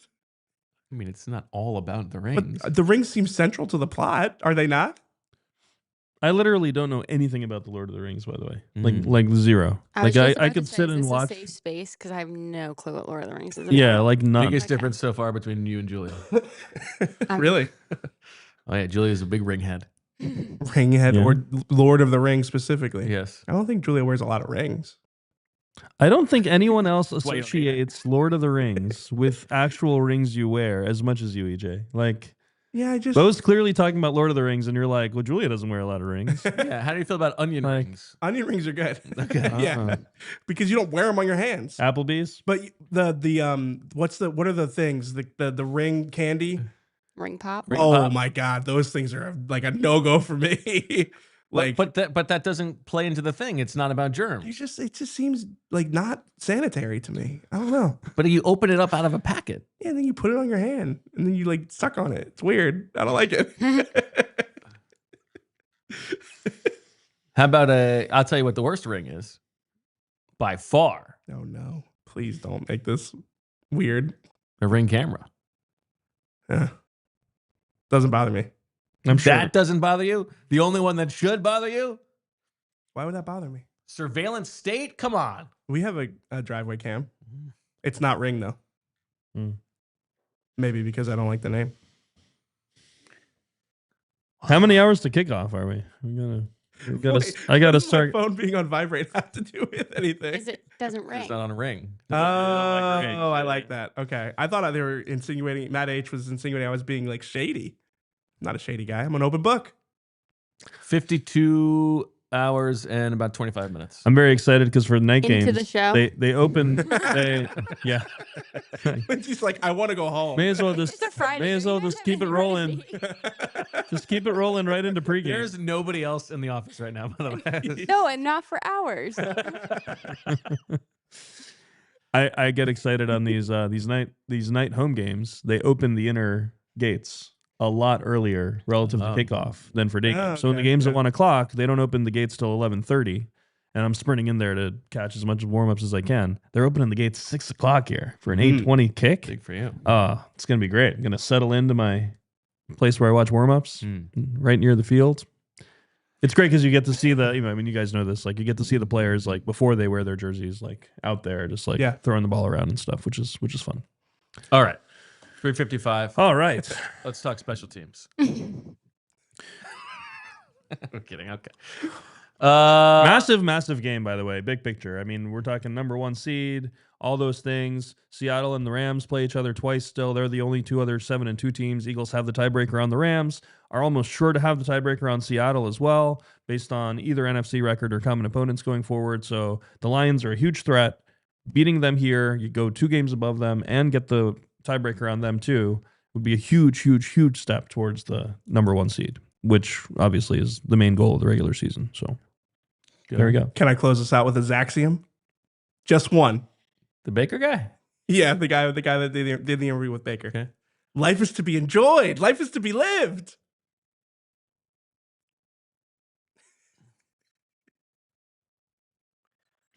Lions injury report is out apparently. I mean, yeah, it's 4 o'clock. All right. Terry and Arnold out. Kirby Joseph out. Sam Laporta out. Wow. Oh, man. Sam Laporta Josh out. Pascal, who's on IR, also out. But that is huge. No Sam Laporta. Wow.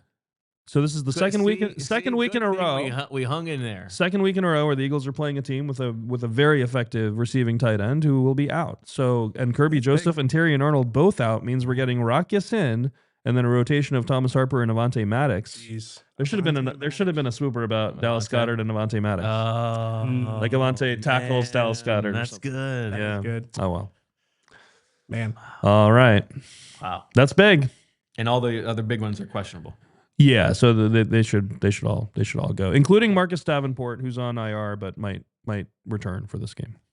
Got it. All right. Good stuff, everybody. Thank you, EJ.